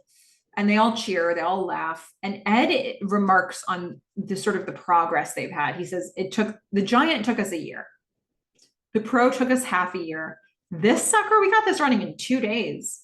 Larry's going to nod, and Ed says, if nothing else, we're getting a whole lot faster. So they all cheer again. One of them says, I think we're all going to be a lot richer soon. And we see Gordon smiling as they're all he's sitting down and they're all sort of reflecting and celebrating. Gordon's lost in thought. He's looking at the Cardiff electric box that's on a shelf. And Larry's like, are you all right, Gordon? Now Gordon's going to give a speech. And it's a mostly good speech, but then sort of not. I guess in this episode, we see a lot of people give speeches that fail in some way. And so Gordon starts his, he says, yep, the hardest thing in life is to get knocked down and then get back up constantly, but we do it because we love it. And we know deep down that if it's the right idea, it can be bigger than all of us. For a long time, I wondered if I was ever going to find it. The closest I've come is my kids. Well, I think I finally found something that will allow me to say to them with confidence, you can do it. You can follow your dreams no matter how hard it is. You can do it. Larry's like, here, here. And they all clink glasses and or beer bottles. They toast. It's like, to dreams, Gordon. We're going to get a close-up of Gordon. He nods because he had just been looking at that Cardiff Electric box. And Gordon continues with, just 2 weeks ago, I was ready to walk into Joe's office and tell him that a portable under 15 pounds, it couldn't be done. Ed and Larry flinch. What's this? Gordon says, and now the Giant is going to be the lightest machine on the market, and that is truly something to be proud of. Ed's like, Joe? Like Joe McMillan? Gordon sort of pulls out of his trance and he says, what? What about Joe? Yikes. So all the guys are kind of looking around. Gordon feels a really awkward energy. He's like, well, anyways, great work, guys. And he gets up and he leaves. And he leaves the rest of the guys to just go, what just happened? He just gave us a speech. Like it was the launch of the Giant, not this machine. And now with all the context we have, it's like, oh boy, is Gordon is the progression of his illness further along than we even realized? It really, I think seeing a scene like this is alarming. It makes you think as a viewer, like, whoa, this was such a big moment that what other big moments have there been where there were slips that he made? Like, was he really with it for the affair that he just had? You know, like what you just start to revisit any moment that's ever felt weird about what Gordon said or did. And it's like, oh, it has like a patina of this on it. This is a really, really big one, a significant slip. And it just feels like, well, could that have been the first? So we're going to go from here to the hospital. Donna storms in. She's just so worried. And she walks up to Cam and Cam's like, hey, she grabs Donna sort of by her arms, just sort of like a calming, grounding sort of moment. She says he's stable. He can't talk right now. He's asleep. They want him to rest. Donna's like, what happened? Cam says, well, he was supposed to go out with George from the network. Donna's like, well, did they get jumped? Cam says, there is no George. It was just a bunch of guys pretending to be a person on Community so they could lure him out. And so she's basically describing catfishing now. It's like the first scenario of that maybe ever is what they're trying to document here. Donna says, well, did you give the police the subscriber info for account that could help them? And Cam starts like really getting upset with this. She's like, no, the address is phony. So, and she starts raising her voice to get the attention of the cops who are in the hallway. She says, of course, the dumb pigs aren't even doing anything about it. Donna's going to pull her away to calm her down now. And like they're kind of alternating in that here. And Donna says, can I see him? And Cam nods. So we're going to see, so Donna is walking into Lev's room. We're going to see Bodhi get up and let Donna have a moment with Lev. Donna sees Lev from the doorway first and she just looks crushed. And then we see Lev and he is badly beaten up. His face is all a mess. It's very upsetting. Donna is going to go and sit next to him. She just looks so upset. And this is so sweet. The frame switches, the angle of this camera switches to, we're going to see her from the side sitting over Lev's bedside. And in the foreground, we see Black Spider-Man on a table or a tray or a ledge. And behind it, we see a blurry Donna. And oh my God, is that sweet? It's like Bodhi gave the, like that was the ante that he put into the pot for the Wacky Wall Walkers contest. And he wasn't comfortable to give that. he should have been paying up, but he didn't. And he was holding on to his black Spider-Man, and he knew that Lev really wanted it. And he's going to give his friend that gift to cheer him up, even when he's unconscious or asleep, I guess, here. I mean, I guess I don't need to see the scene with Bodhi giving that to Lev, but I can imagine that scene, and it's so sweet. So we're going to now go back to Mueller's Chop House. Joe and Sarah are coming out of the restaurant, and Sarah's going to go get her car from the valet, but they're walking right now together. And Joe's like, okay, so what, dinner here again next week? And we tell him then. So Sarah did not say anything of substance. She just kind of got bullied out of it by her dad. Sarah says, listening to the two of you talk in there crystallized this for me. This is what's wrong. You're in Dallas again. You're working at West Group with a network that you set up in secret. When put in those terms, there's no making this sound softer. Joe says, I think you didn't tell him because you're not ready to give up on this. Sarah says, no. When we came down from the observatory, we talked about moving forward, but the way you're acting now, where you're headed, you are backsliding, and I didn't sign up for that. Joe says, I don't know what you want me to do differently. Like, Joe, think for 5 minutes about this. I think Joe has tricked himself into thinking that he's doing all of this for the good of Mutiny, for the good of Cameron,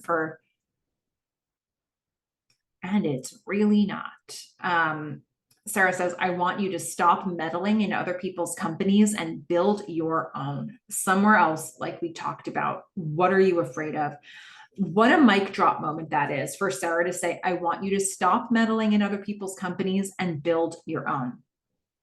I think between that sentence and what we see in the final scene with Joe and Jacob, it really hits for him. I think that might be a light bulb moment for Joe, maybe. We'll have to see as the season goes on if there are any more moments that kind of clue him in. But I do think there's a chance that this is a first moment that slightly changes Joe. Maybe. Real asterisk there, because there's a really good chance he does more shady things in season 2. But Joe, so she's like, what are you afraid of? Joe says, I'm not afraid of anything. You're the one who's afraid of your history and my history repeating. It won't. Joe, it already is. This is what you did at Cardiff Electric. Sarah says, I see what I see. I love this from Sarah. She says, I have diagnosed this situation. This is what I'm looking at. That dinner was confirmation of it. I didn't need to bring it up at that table. I know what I know. And Joe tries to say, no, this is all in your head. It is not. And whether it is or whether it's not, it's happening to me. So I can't put it away. The amount of times people say, this is all in your head. You're crazy. You're not. Gaslighting, guys. And Sarah's saying, nope, that's it. She says, I see what I see. And this just hangs in the air. She's going to grab her car. She's going to leave him on the sidewalk. Now we're going to see Tom and Cam. They're sitting in the waiting room at the hospital very quietly. Cam is thinking. And she interrupts the silence with, what was your vote going to be? He kind of got out of that one. Tom is very quiet. And he says, so here's what's interesting about this scene. When you get all the way through this scene, you could say, what's so different between what he does here and what Joe does? And for me, Tom's speeches here are honest transparency. He might know what outcome he wants, but he just gives Cam a ton of information and then gives her room. So Tom says, in response to Cam saying, what was your vote going to be? He talks it out and he says, she told you I got a cupcake and a KO every day after school, his mom. Cam looks at Tom. He says, but what my mom didn't tell you was that was my dinner. That way she could feed me for under $1. Cam processes all of this because honestly, I get an impression that Cam's family was not rolling in money. This is probably really relatable for her. If I had to guess. So Tom sits forward and he says, she was laid off 2 weeks ago, but we already had lunch with you planned and she insisted on wearing her uniform. Cam says, he says, I begged her not to. She didn't want you to think, and I don't want you to think this is about money, because it's not. Cam just shakes her head. He says, my mom, we get by. We always have. This job means a lot to me, and I hope it goes on for a long, long time. Cam's taking all of this in. It's like the one time when she's just listening. She's not reacting. She's just taking it in. He says, but you also mean a lot to me, and I want us to go on for a long, long time. You gave me this job. It's your company. Cam flinches. Remember him saying it's your company here. Cam says, no, this company belongs to everyone. I'll call Joe. I'll tell him we're selling. She walks away. His arms are folded. We've seen that a few times here. And he's looking after her, expressionless. I really do feel that Tom, like it just doesn't, like the dishonesty doesn't sit well with him. This whole like picture was painted for Cam that isn't his reality. He didn't feel comfortable to not tell her the truth about that.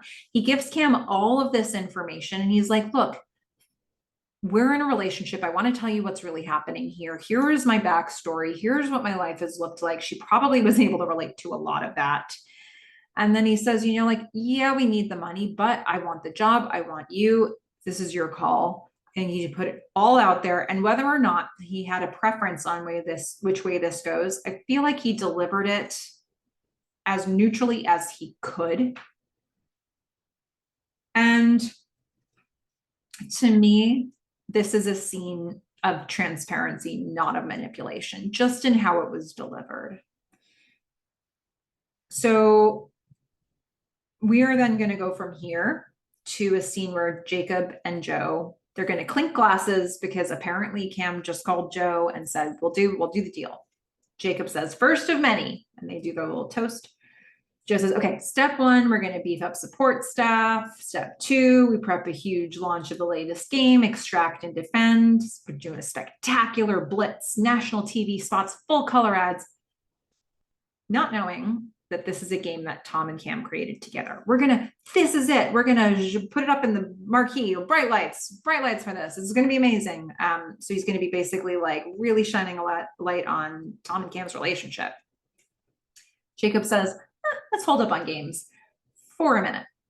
Joe's like, why would we do that? Jacob says, well, 3 letters, CES, the Consumer Electronics Show is this month. I hear cartridge consoles still hold the games business. Joe says, well, what about Atari? It's the first company to lose $1 billion in a year. Jacob says, well, what I'm thinking of is Nintendo. He says, this entertainment system thing is going to hit the States in time for Christmas. The skinny is, that's all she wrote. Continuing with online games at this point, Joe starts walking closer, would be throwing good money after bad. And if Joni and Haley's reaction to Nintendo is any indication, then that's probably true. Or at least it's worth considering. But, Jacob had this in mind the whole time. Joe's like, you're right. So we proceed with caution, but games are the door. They get users in, they get them hooked on the network. So the better the games, the bigger the door. Jacob says, no, community, that's the door. In my opinion, that's everything. That's what will grow. One of the things I find interesting at that moment in the conversation is that it's the same conversation Donna and Cameron have been having, but with 2 people who have freaking nothing to do with the company. They just bought it. But they're having the same ideological conversation that Cam and Donna were having about which one's more important, the games or community. So Jacob says, no, we're growing community. Joe winces.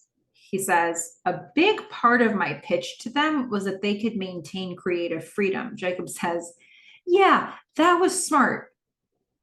Joe looks back and he's like, wow, you were playing all of us all that time. What the actual hell? Um, I think between what Sarah said to him in that last scene where she was like, stop meddling in other people's companies and build your own thing. And then seeing Jacob, who isn't even trying to gloss it all over here.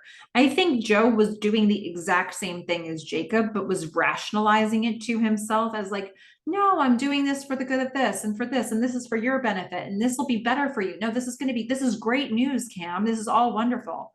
And then he sees Jacob doing basically the same. He helped Jacob do this. He was doing the same thing as Jacob, and Jacob is hardcore. Jacob is not rationalizing anything. Jacob is owning this. Like, no, I tricked them. It's like, that doesn't really seem like an aspirational thing here, now does it? So I think there's something about this. And I keep thinking this scene really feels like it pulls together a lot of stuff for me. Like, Susan, super hardcore. She would like Donna to sever ties with Gordon, even on the back of a diagnosis like what he has had. Jacob, super hardcore. Like generationally speaking, I think the generation under that, like you look at what these parents are doing and it's like, wow, do I want to be like this? And how do I want to handle this? And I think Joe really takes notice of this moment on many levels. We're going to go back to the hospital. Tom is asleep in the waiting room chair, and Cam is walking back from getting coffee and sees Joe at Lev's bedside. Cam's like, what are you doing here? And Joe was not expecting to see her. This does not feel like a manipulative moment. So he says, I went to the house and they told me about Lev. So the two of them walk so they can have a conversation without disturbing sleeping Lev. They walk outside the room and they're looking at him from through the window.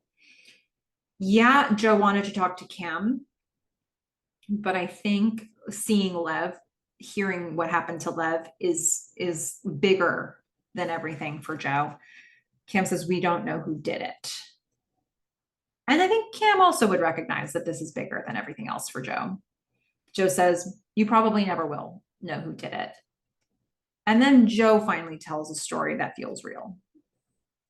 This feels like the level of transparency and vulnerability that we just saw Cam have with Tom. Joe says, 6th grade, first day of school, someone wrote fag on my locker. I got some paper towels.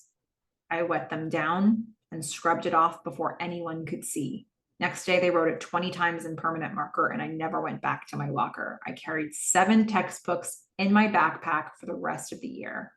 I was 11 years old, and I was already running from something. I guess it made my legs stronger, my back stronger. It's dangerous to try to really connect with someone. It's so special when you finally find a person you can be yourself with. You were that. Cam looks at him like, I guess waiting for the other shoe to drop. I don't know, like she's really listening to this. You were that. Sarah is.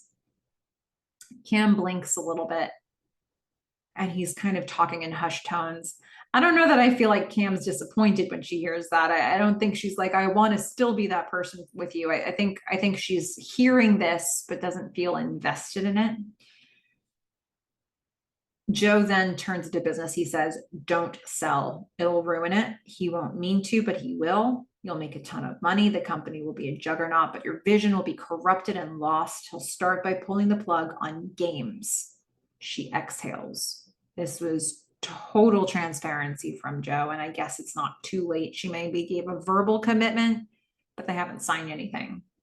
Cam says, what is this, Joe? You fight so hard to get me to sign on the dotted line. He says, it's not my business. I'm not going to bully you into this. It is your company. You should decide what happens to it. Maybe you'll make it, maybe you won't, but you live or die by who you really are. Saying this in front of Lev's bedside when he's in such bad physical condition says something as well. Like sometimes it goes the worst way for being who you really are. This whole thing, honestly, Sarah says, stop meddling in other people's businesses, build something of your own. Joe sees Jacob being ruthless and's like, oh my God, that's what Sarah sees in me. Sarah was the first person to accept Joe's mistakes from season one. She was the first person to forgive his mistakes. And now she's saying, I see too much of my dad in you. This is it. I'm done. I am done with this. She put her foot down. She set a very clear boundary. She's like, that dinner was my final red flag message. I am not. And he sees all of that and his eyes open. Cam says, and where do you fit into all this? Joe says, I don't. I'm removing myself from the equation. I'm out. Sarah was right. Cam is surprised. Joe leaves. Cam is going to breathe out, like, no more Joe. Okay, we're going to hear a humming sound, and this might bring us back to the way this episode started. We see Gordon sitting on his bed. Donna says, Gordon, humming sound stops. Donna sits with him. She's like, what's wrong? And you're just thinking to yourself, oh man, is he realizing like, oh, what happened in that garage when I was telling the guys about the giant? But nope, that's not it. Gordon says, our first order. He hands her the invoice. Clark Computers. And he's proud. She looks at it with pride. He says, we're officially in business. She smiles and laughs. They hug. It's a good moment for them. It's a nice note to end on for the Clarks here. Meanwhile, we're going to go to Sarah. She's sitting on her couch at home and she's looking out the window. Never good. That's a good sign for Sarah when she's looking out that window. Joe walks in, she sees him, and he looks particularly earnest here. He sits down. Joe says, I'm putting in my notice at West Group. I do believe I'm the person you fell in love with. If you want me to go, I'll go. He looks at her tearfully. He says, tell me what you want. Sarah has had so many red flags, but she just made a very clear line in the sand. And Joe is saying, I want to be on the right side of that line with you. And Sarah's going to accept that. She says, I want to get married. He's like, thank goodness. She says, no, like immediately. She says, today and in 2 weeks, we're going to be in California. We are not going to simmer in this. We're not going to let you get wrapped up in mutiny. Like, if you want in, we're all in, and we're removing ourselves from Texas and everybody in it. Joe says, okay, and they kiss. And now we're going to see what Cam took away from all of this. Cam enters the mutiny house. She walks in slowly. We hear everybody talking in the background. She gets into the main room. She looks out at everybody. We're going to see the camera from her perspective, actually, like not over her shoulder, like square on behind her head at the same level as everybody else. She's not standing on a desk this time. She's going to own what she hasn't been owning. She says, let me just make one thing clear. This is my company and I am not selling it. Everybody kind of takes that in. Tom takes that in. They all do. She's going to leave the room. Just a visual thing about this. When the camera is pointed at her, there's this beautiful sort of like, she's almost washed out. The light is so bright. Her hair is especially almost platinum. And the whole rest of the scene is almost like a platinum color palette. But when we look at it, all of her team, they're in color. And I thought that was kind of a cool, separate vibe that we got there. You know, this idea, this is my company, when she says, this is my company, who made her more want to say, this is my company? Was it Tom saying, this is your company, you decide? Or was it Joe saying, this is your company, you decide? Or was it both? Was it the fact that both of these guys who have been important figures for her and know her very well have said, this is your company? And so now she's able to own, this is my company. The result is what Joe finally urged her to do, not what Tom finally urged her to do. So what does that tell us about whose opinion weighs more for her, if anything? You know, I think it's so interesting that both of those guys left her with that, with a different outcome kind of maybe in mind. So there's all that. All right, let's talk about the music for this episode. There's more to say about some of those scenes, but I think there's some feedback that's going to take us there. So let's start with the music. Just a couple things here, and they were not really easy to spot in the scenes, but they were both sort of mutiny house songs. So we heard Ain't No Time by Really Red. It's a 1981 song, one of the many Texas punk songs that we hear. This is when Donna tells Cameron she's going to need some time off, and Joe arrives to make his sales pitch. It's kind of lightly in the background. We also were going to hear Why Am I So Flipped by Nerve Breakers. And that's a 1979 song. This is when Cam tells the coders to quiet down, and then she goes back to talk to Tom and his mom. Favorite quotes. I have 3 honorable mentions and then 1 favorite. Tom saying, you invaded my space, I figured I would invade yours, to Joe. I liked that one. Boz saying, I can't take such a large amount of sunshine at my ass, it makes me itch. What a delivery on that line. He was so great. And then Lev, I really enjoyed the line. I don't know that I have enough context for this line myself, but I enjoyed the line. Kang is like the John Q. Public of action figures. This seems like a good one.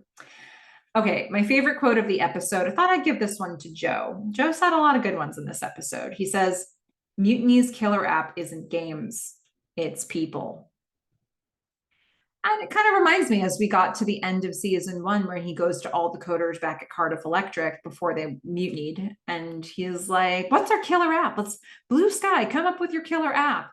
And after all this time, he's circling back to Mutiny's killer app is actually just the people. It's all you. And frankly, back in season 1, he was telling them that they weren't enough.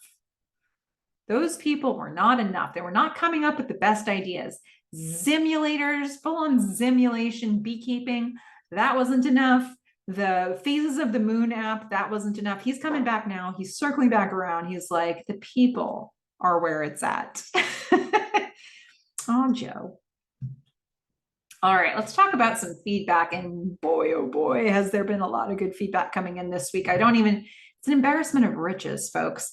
Synthetic Gerbil, welcome back. You have outdone yourself. I don't know what to do with all the great feedback. I'm gonna try to spot the best place to put each one of them. So I got some long feedback from Synthetic Gerbil from episode 110 that feels especially useful to talk about here, to unpack things in a different way. So Synthetic Gerbil says, so my major issue with this episode 110 is still Joe's final scenes heading to the observatory. Like many other people here, first view, I thought he was going to visit the stars in the spirit of his mom, wandering again and looking to connect with his mother.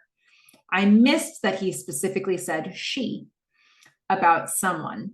The way the scene plays out, it might as well be written as if his mother is still alive, though. It's really weird. And because up until that point, we're only given information multiple times throughout the season concerning wandering, dreaming, and stars, that this should all be Joe trying to connect with his mother in one way or another. Plus, all the information before he got to Dallas after destroying the PCs at IBM. He told his dad he drove around trying to figure out who he was. This would seem to be another break for Joe, considering he just destroyed more PCs. Wouldn't this put him towards questioning or connecting to his parentage? It really is the only thing that makes thematic sense. So with that said, of course, we find out he was looking for Sarah, which fine enough. It's explained she is the resident in the next episode and that Joe was an old flame or something similar. However, is that really a great way to end Joe's story arc for season 1? The audience has no context or information for that scene to mean anything other than his mom. And they'll have to remember the scene next season when Sarah is introduced. Fair enough if your show is steady. However, Halt and Catch Fire was always waiting to find out if its next season was renewed after the end of each season. Were the writers trying to tease something else that never came to fruition? Or was Sarah already a created character in the writing room by the end of the first season? Personally, I find it hard to believe that Sarah was already going to be a key character at that point in time. Not a single thing was built up to her reveal. We just know a she is a resident at an observatory, but no clues on this person being a writer or why Joe would suddenly find something in his heart for Sarah. I mean, we can connect the dots ourselves as viewers who love the show, but I just don't know if I would call it tidy writing. In my headspace, Joe is reeling after Cam's devastating words and the end product of the giant not thrilling him enough, and he's so humbled that he's probably reaching back to think of someone he once loved. Maybe someone he loved in a time when his mother was still alive and he wasn't so businessy. And that explains why Joe is still humbled come the next season premiere and seems like he wants to try a new direction with his life, with Sarah being his anchor, both loving and stable, things Cameron was not. And if I recall, Joe never really talks about his mother again. I just really wish someone on the writing staff or the show's creators would answer what was going on with this final season 1 Joe scenes once and for all. Not that the writing leads us to Sarah, but what the intention was with these scenes, and was the writing changed at all with the subject between seasons in terms of context and plot? And here's me ranting. So there was a Reddit thread that I got pretty argumentative in whether or not Joe targeted Sarah on purpose after the giant because he was after her dad's money and had some kind of scheme going. Apparently, there are more than a few people that think this was the case. I think this is absolutely absurd. This is why, first, it must be considered where Joe is after burning down the computers. He's heartbroken, saddened, and humbled. He's everything he was not at the beginning of the season. Cameron's words struck true with him, and that's why they hurt so much. Unless you consider Joe to be a complete psychopath, which would be the end of the show, if not the first season, you should know that he's not. Then jumping into some new con would not be on Joe. He needed time to heal and reconfigure after IBM, just as he needed some time to heal and reconfigure after Cardiff. So Joe would be playing a really long game here if he decided that one day he's going to use Sarah and get in a relationship with her so he can get her dad's money poured into something by coming up with that right after burning a truck full of computers. Because then that would mean staying at home and not working with Sarah in Austin and waiting for his Cardiff payout where it's still part of the scheme. It would mean all the discussion of him creating a startup in California was still part of his long con. There's no information given by the show that supports this theory that Sarah is a mark. If anything, Joe really did love her, just not as much as he did Cameron. Plus, all the scenes where then Joe moves back to Dallas from Austin after having a dinner party with Gordon again and getting the courage to be near them again would have Joe probably being more actionable than he was. But instead, he was wishy-washy and humbled. Even when he was starting at a low level at Sarah's dad's company, he still seems to lack ambition there for the first episode or two at least. What is more realistic is Joe is a dreamer, and he starts to think in what ifs and gets inventive when his mind goes idle, especially when it's around computers. The opportunities at Jacob Wheeler's company started to present themselves, and even then, all the things Joe does to move up and start inventing again seems to actually be to get closer to Cameron rather than to strike it rich or something like that. You can see over and over how he attempts to insert himself into mutiny.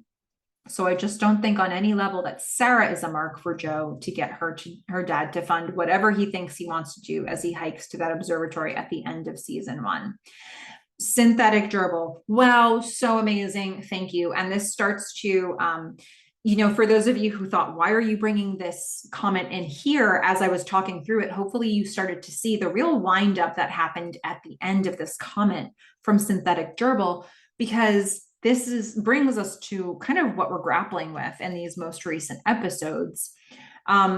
Synthetic Gerbil, I hope that you're taking comfort if you've gotten to this point in the rewatch, because I think you're still a couple episodes away from where I am right now currently.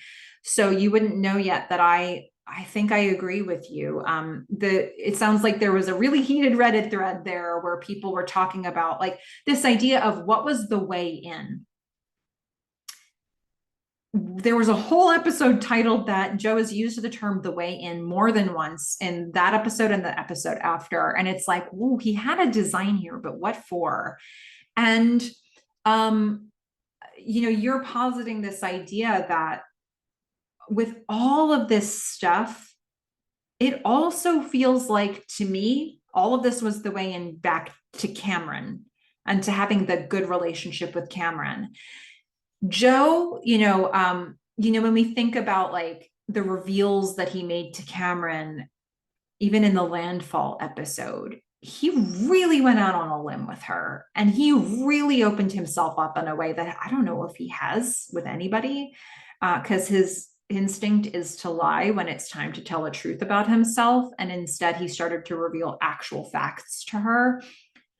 And who else can he do that with? Now, he found Sarah. And I think, why did he look for Sarah, right? Your question about when we end season 1 and he's referencing this mysterious she at the observatory, a thing that confused a lot of us. I missed the word she. We've had different people write in saying they didn't really know the context for that.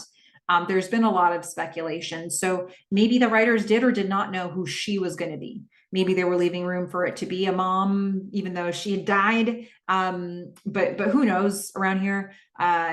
Maybe they knew it was going to be Sarah. Maybe they weren't sure who it was going to be yet. They were leaving room for another character to come along that would be a good fit. But, I guess this idea that Sarah knew him in college when he was still sort of figuring out who he was, pre-Simon, probably pre-Simon, when he had some distance perhaps from his father. That was a time when it sounds like they were able to have debates and arguments and still appreciate each other and to reconnect with that person, to have a spirit of sort of, we can be transparent and honest. It was maybe the only other person he'd ever known that he felt like he could do that with. And so he found Sarah. And then what was it all the way into? Was he just wanting to find a place where he could be accepted, where he could heal himself, where he could feel better? Was he aiming for Sarah? Was he aiming for her dad? Did he have a particular vision of what that would look like? Was he trying to find a way to circle back to Gordon? Was he trying to find a way to circle back to Cam? Was he trying to find a way to get back into a place where he was a visionary again, and he had a big idea and he could get people to follow it? Maybe professionally, that's what he wanted a way in too. I think he manages to sort of find a vehicle for all of those things with this. And I do agree with you, Synthetic Gerbil. I think there was a little bit too much guesswork that would have been involved to figure out how he would have gotten a hold of Jacob. But I do think that for Sarah, from her perspective, it's like, ooh, is this a guy who's after my dad? She could be thinking that because that's the relationship she just came off of. So yeah, there's all of that. But I do keep coming. What the scene that feels so important to me is the scene, and I've said it before, where Joe anonymously plays Cam in Tank Battle right after getting engaged with Sarah. Like the first thing he does, gets engaged with Sarah, goes to play an anonymous game of Tank Battle with Cam. And that for me feels like it lines up with your assessment of this, where he just can't stop being around Mutiny. And who feels better because of that? Nobody. And now he sees Jacob taking that to such an extreme level, like totally prepared to railroad Cam. And that wasn't his goal. And so Joe's now going to back his way all the way out of this. It's like, I am not doing right by anybody in this situation. And so, maybe he wants that acceptance again from Sarah. Maybe that's the only person he's going to get it from again in this situation. I think it really is all linked here. And I do think when you say to me, Melissa, when do I think Joe starts to change? Do I know it's definitely here? I don't know, but I think this is a wake-up call. This episode is a major wake-up call. He doesn't want to be a Jacob. He doesn't want to be that ruthless. He never thought he was. And yet he's doing the same things as Jacob. So he has to differentiate himself right now if he doesn't want to be cast in the same light as Jacob. Thank you so much for that, Synthetic Gerbil. That was awesome. Awesome. There's a much shorter comment here that I want to bring in that lets us unpack parents in a different way as well. And this one is from Frackin' Toaster Lava from episode 106, Landfall. This is part of a longer comment, but the comment is, Rich Daddy is exactly what Joe and Donna have as a potential safety net if they fail, although they would rather not use it. But what Cameron notably doesn't have, she has neither a living father nor a family member with money. So I just wanted to bring this in here to just take a moment to put a finer point on all the things we see about parents in this episode, because this really feels like parental energy is heavy in this episode. We see Susan, Donna's mom. We actually only see Gary, her dad, in like one episode, but he's sort of just hangs over a lot of episodes and is referenced in many of them. But we see Susan quite a few times. We see her here. And Susan is, there's the safety net of like her parents have bailed the Clarks out before. And so they exist as a possible presence for that. And Donna kind of knows that her parents will always be there for her, but not for Gordon. And so the price that she pays for having that level of a safety net is that she has to hear Susan hate her relationship with Gordon and try to tear them apart as many times as she possibly can.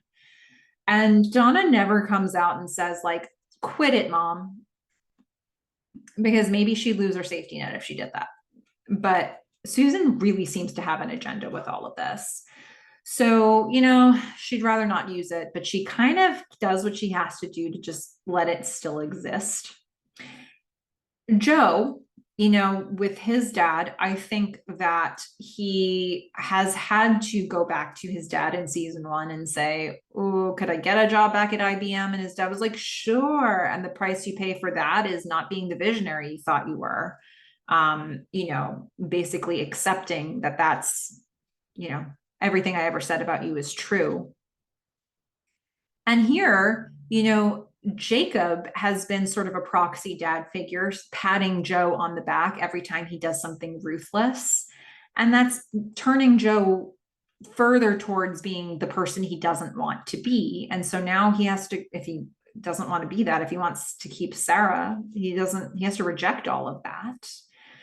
We meet Tom's mom in this episode, and there she is putting up appearances that he's not even comfortable with. He wants to live in reality, and she's trying to pretend like she's got more than she has, or she's too ashamed of her background, of their lifestyle, to be honest with Cam, and Tom won't stand for it. So Tom is the safety net for his mom. And Cam's been seemingly going it alone for a while. So we're seeing that very much up close. Plus, in all of that, we're seeing Sarah with her dad, and her dad, wow, talk about gaslighting your child and just like making them think all of the worst things about themselves, even when you've also made mistakes that you're taking no accountability for, Jacob. Yeah. I just, Frack and Toaster Lover, thank you for giving me a comment I could really inspect these relationships with. Now let's hear from Amelia Flowers. Welcome. Amelia has also been catching up on a bunch of season 1 episodes and doing so at quite the pace. Welcome, Amelia. A few different comments from a few different episodes. First of all, from 110, Amelia writes, all I could think of when Joe threw his jacket into the fire was, wait, did you remove your wallet? I took the burning of the shipment he was so distraught with how the giant and everything with Cam had turned out. Between Amelia and Synthetic Gerbil, who brought up the thrown out lasagna in a comment, I was so triggered. Yeah, when you really sit with what Joe destroys, does it have to be that? When you sit with the throwing away of the lasagna, did it have to be like, why so wasteful? Just take a second, check the pockets, make sure that you have your IDs in there, make sure you have your credit cards in there. No pictures of Cam or Sarah or anything. Well, he didn't know Sarah yet, but like, just make sure that you're not destroying things that don't need to be destroyed.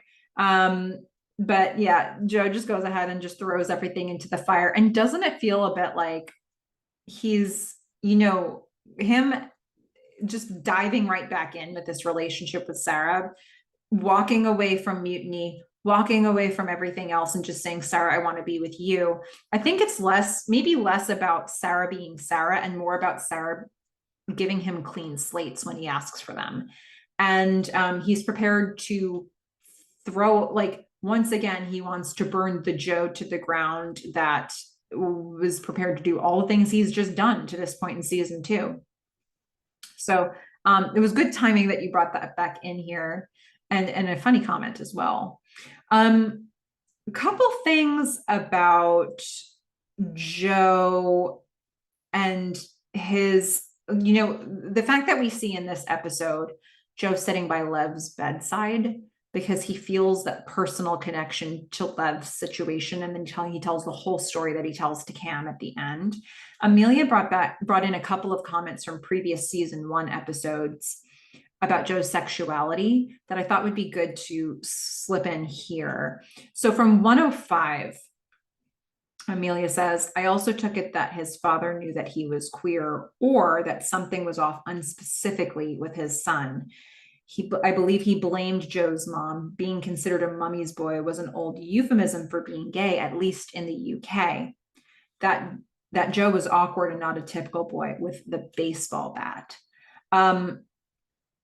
There were things that Joe's dad said in that episode that's like, oh, you're in a relationship with, you think, Cam, you think you're in a relationship with him? Like, you think you're in a relation, like, is that really what's happening here? I think there are some comments he made that kind of go in either direction of just being general insults or a statement about Joe's sexuality. And there is a little bit of ambiguity with it all, but the ambiguity piles up over time. Amelia also pointed out a scene from 103. There's a scene with Joe, Boz, and Nathan. The white wine is thin. White wine could be taken as not a manly or posh drink. I grew up in the 80s and remember there was a shift in the marketing in the UK, at least. I remember my dad, my builder dad, getting a case of wine from a door-to-door salesman and feeling all sophisticated. Also, Joe has his steak the same as Boz, rare. It's also aligning with Boz. How Nathan has his steak casts him as closed-minded. And then Dale, in episode 3, also alludes to Joe's sexuality with the "what you are" line. I love that there are so many references that work on different levels. If I remember right at the time, the Dale for me in that episode was absolutely a proxy for Joe's dad.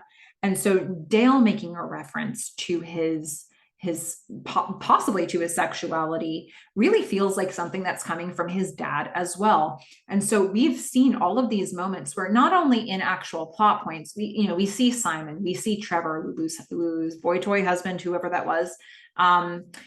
We see those moments that are more about past relationships and physical connection, but we've also gotten these like offhand comments, these moments, and now this story from Joe that we got in this episode that goes all the way back to when he was 11. And yeah, I really like that they gave him that connection with Lev here. That feels really deep and meaningful, even though they haven't had much opportunity to interact. Lev worked with Joe at Cardiff Electric, but did Joe even know his name? Probably not. Okay, you've been waiting. Here he is, Evan the Stray. First of all, Evan had a number of things to say about the last episode, season 2, episode 6, but I wanted to pull in one fairly long thread about the sort of tenant-landlord relationship, because I think I'm revisiting how I look at some of that stuff.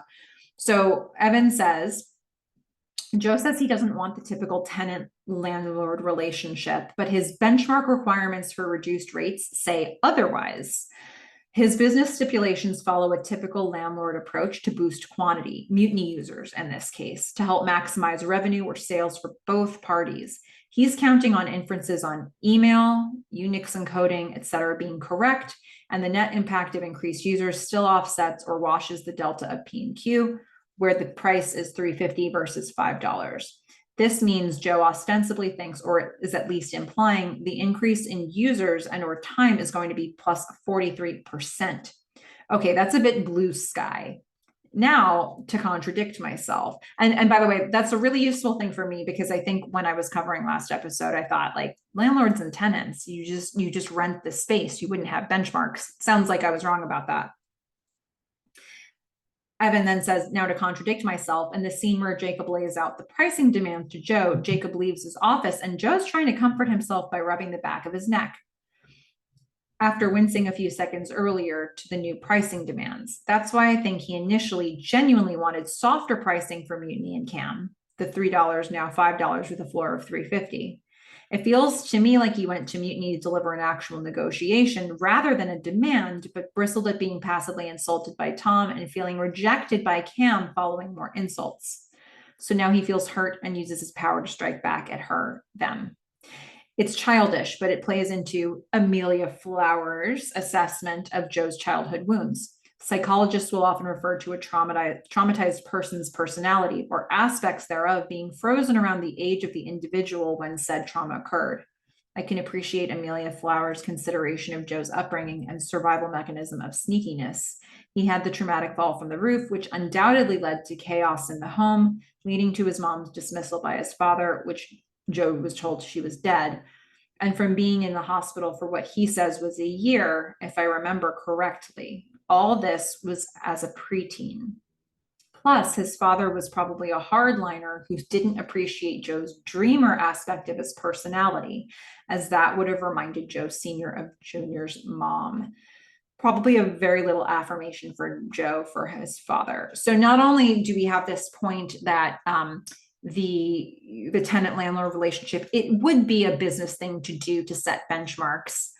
Granted, I don't think that's why Joe's doing it in this situation. I think that he's particularly inserting himself because of Cam. That's just me. But this idea that he went into Mutiny prepared to have more lenient terms and had the option of presenting them with more lenient terms. Jacob was never asking for these benchmarks, but that, something made him sort of tighten up and say, nope, these benchmarks have to be set. Evan saying maybe it was Tom sort of pushing on him, but then I see this episode and it's like a revelation to him that Tom is the person who has Cam's ear the most. So I kind of think that Joe just sort of was just laughing at Tom and just like considering him a non-factor. So maybe it is more Cam not accepting him with open arms and being like, oh, you've given me an olive branch. This is so wonderful. Maybe it's Donna's pushback that does it, but it sort of triggers him into saying, no, I have to be firm here. And I have to really be the toughest version of myself in this situation and be more like my dad. And as you said all that, Evan, I was just thinking, man, when he's looking at Lev lying in a hospital bed, he must have been flashing back to his own year in the hospital after what his mom had done. So this is a pretty loaded episode for Joe that we're watching, and that context from the prior episode really helps lend to it.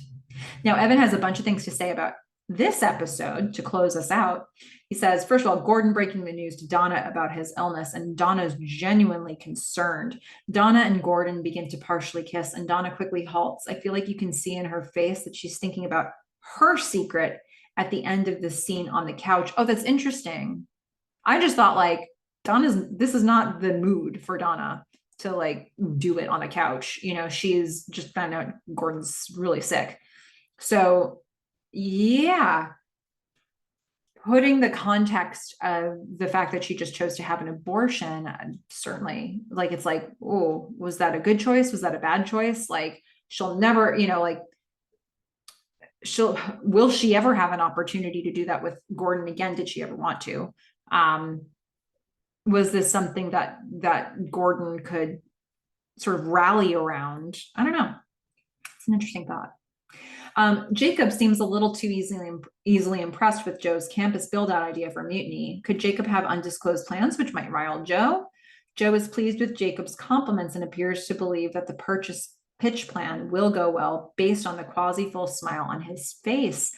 Yeah, I mean, in hindsight, this certainly looks like a scene where Jacob was kind of hoodwinking Joe, and being like, oh yeah, you've got great ideas here. This is all wonderful, because all of this means that Joe will be more of an active diplomat going into the mutiny office to get this deal done. And then Jacob just can unwind it all. Cam meets Tom's mother at the mutiny house during business hours. It feels like an odd place and time to meet, though. In case anyone wonders what a KO is, that was served to Tom alongside his cupcake. It's a chocolate product that appears, at least in present days, to be in the form of beverage variants, but also as a cappuccino topping. Interesting. Yeah, it was a little bit weird. Also, at the beginning of that scene, it was sort of like, is this a bring your mother to work day for Tom, or is this a meeting my girlfriend day? Because the beginning of that scene, it looked like he was just introducing her to the workplace. But then by the end of it, I was like, no, that line she says towards the end where she's like, see, he cooks too, felt like, okay, you're the girlfriend. But it was strange. And it's a very vulnerable place to bring his mom when like everybody who's working there is just going to be like listening at the door for everything that's said. Cameron, Donna, and Boz read the apparently impressive purchase offer that Joe is pitching from West Group. Boz's reaction is great, particularly his shift of focus to Joe from the page, which is finished with a squint. It's almost like Donna's and Boz's advocation of thinking over the offer is of such dissonance to Cameron's feelings that the irritation and friction becomes unbearable, releasing the tension with a stick it to the man and we're striking type vibe. Oh, yeah. I think if Boz and Donna had had Cameron's back to any degree in that room, Cam would not have gone to the great display of rallying the entire team around her. But goodness, she is now an orator after all of this. Boz meets with Joe in Jacob's office, and we are rewarded with a satisfying scene of Joe pitching Boz on helping to get Cam on board with the mutiny purchase. Bonus, we get to see the unsettling 3 potatoes and a carrot painting again. Oh, yes. Once again, if you look at it like two on one side, one on the other, like who's the two, who's the one? Is it Donna and Boz against Cameron with Joe? Is it like Joe trying to get Tom on side and Boz on side against Cameron? Is it Joe and Jacob against Sarah? Is it like there's all of this like facing off that's happening here, and I like that you keep calling it 3 potatoes and a carrot. It's perfect. But yeah, that scene with Joe and Boz somewhere along the line really like started seeing eye to eye, and I think there's a mutual respect there. I think that Boz knows that that Joe's trying to use him, but he also knows the sensibility of the deal. Joe, like they know each other. They know how they're operating. None of this is happening against their wishes. Okay, Evan says, commencing with Tom showing up at Joe's office at West Group, we then learned that Joe's full steam ahead approach of trying to manipulate those who were in a close relationship with Cameron to help apply pressure to her has become particularly dirty by leveraging Tom's mom to help sway Tom. This definitely feels like a personal improvement backslide for Joe. Oh boy, do I agree. Oh, this argument can be made here, but this is up there for like worst behavior from Joe. For me. Cameron is visibly hurt by Tom, considering the significant and pragmatic monetary benefit of selling rather than the blind wholesale support of staying independent and private. I agree with that in the initial moment where the vote is about to happen and she calls to Tom and Tom doesn't really answer before, he's saved by the phone call about Lev. But I do think that when Tom opens up with her about the situation with his mom in the hospital, I don't think that Cam's hurt by that. I think she takes it in, she hears it, she respects it, and she reacts accordingly. In fact, she acts accordingly, but she isn't reacting in the conversation the way she has in pretty much every other conversation in this episode. The tension between Sarah and her flanking men, Joe and Jacob, is palpable. The look that Sarah gives Joe when Jacob says to her, "You finally found a guy you can trust," was priceless. Could Jacob be manipulating Sarah into scuttling the relationship with Joe so that he can keep Joe in Dallas for West Group? I could see Jacob betting that any approval from him regarding Joe would be cause for Sarah to distance herself from Joe. Granted, it's toddler level reverse psychology, but I can't totally dismiss it. I also wonder whether Joe senses this, hence this objection to Jacob and defense of Sarah. It's so funny, Evan, because I came to the exact opposite conclusion of what Jacob was trying to do. It sounds like you think that if Sarah separates from Joe, that would make Joe more inclined to stay at West Group, which is the outcome Jacob wants. I thought it was the opposite, where if he keeps Joe and Sarah together, he'd be more likely to stay at West Group. And if Joe and Sarah split, he'd be more likely to leave. So this is why I choose to read your comments live, so that my takes and your takes can be distinct where they need to be. And in this case, they were the opposite. We might need a third person to weigh in on this. What did you all think?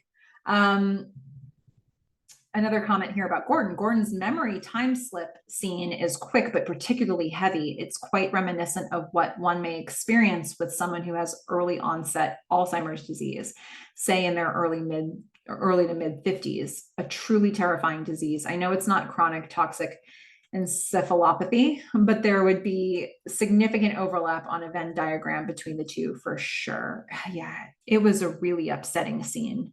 And just makes you think about all the stuff we've missed along the way, or spotted, but wrote off as some other thing. Yeah, there's a heaviness with Gordon's health that just is hard to dismiss. In the foreground and quick to blur, we can see Bodhi left his black Spider-Man by Lev's bedside as a gesture of warmth. We've seen he wasn't eager to hand it over to Lev in prior scenes. Okay, quickish tangent. Spider-Man's black suit is actually an alien symbiote. Is that how you say that? The creature's form is like an amorphous, black, flowing, highly viscous liquid. Spider-Man brings it back from the battle world during the Secret Wars.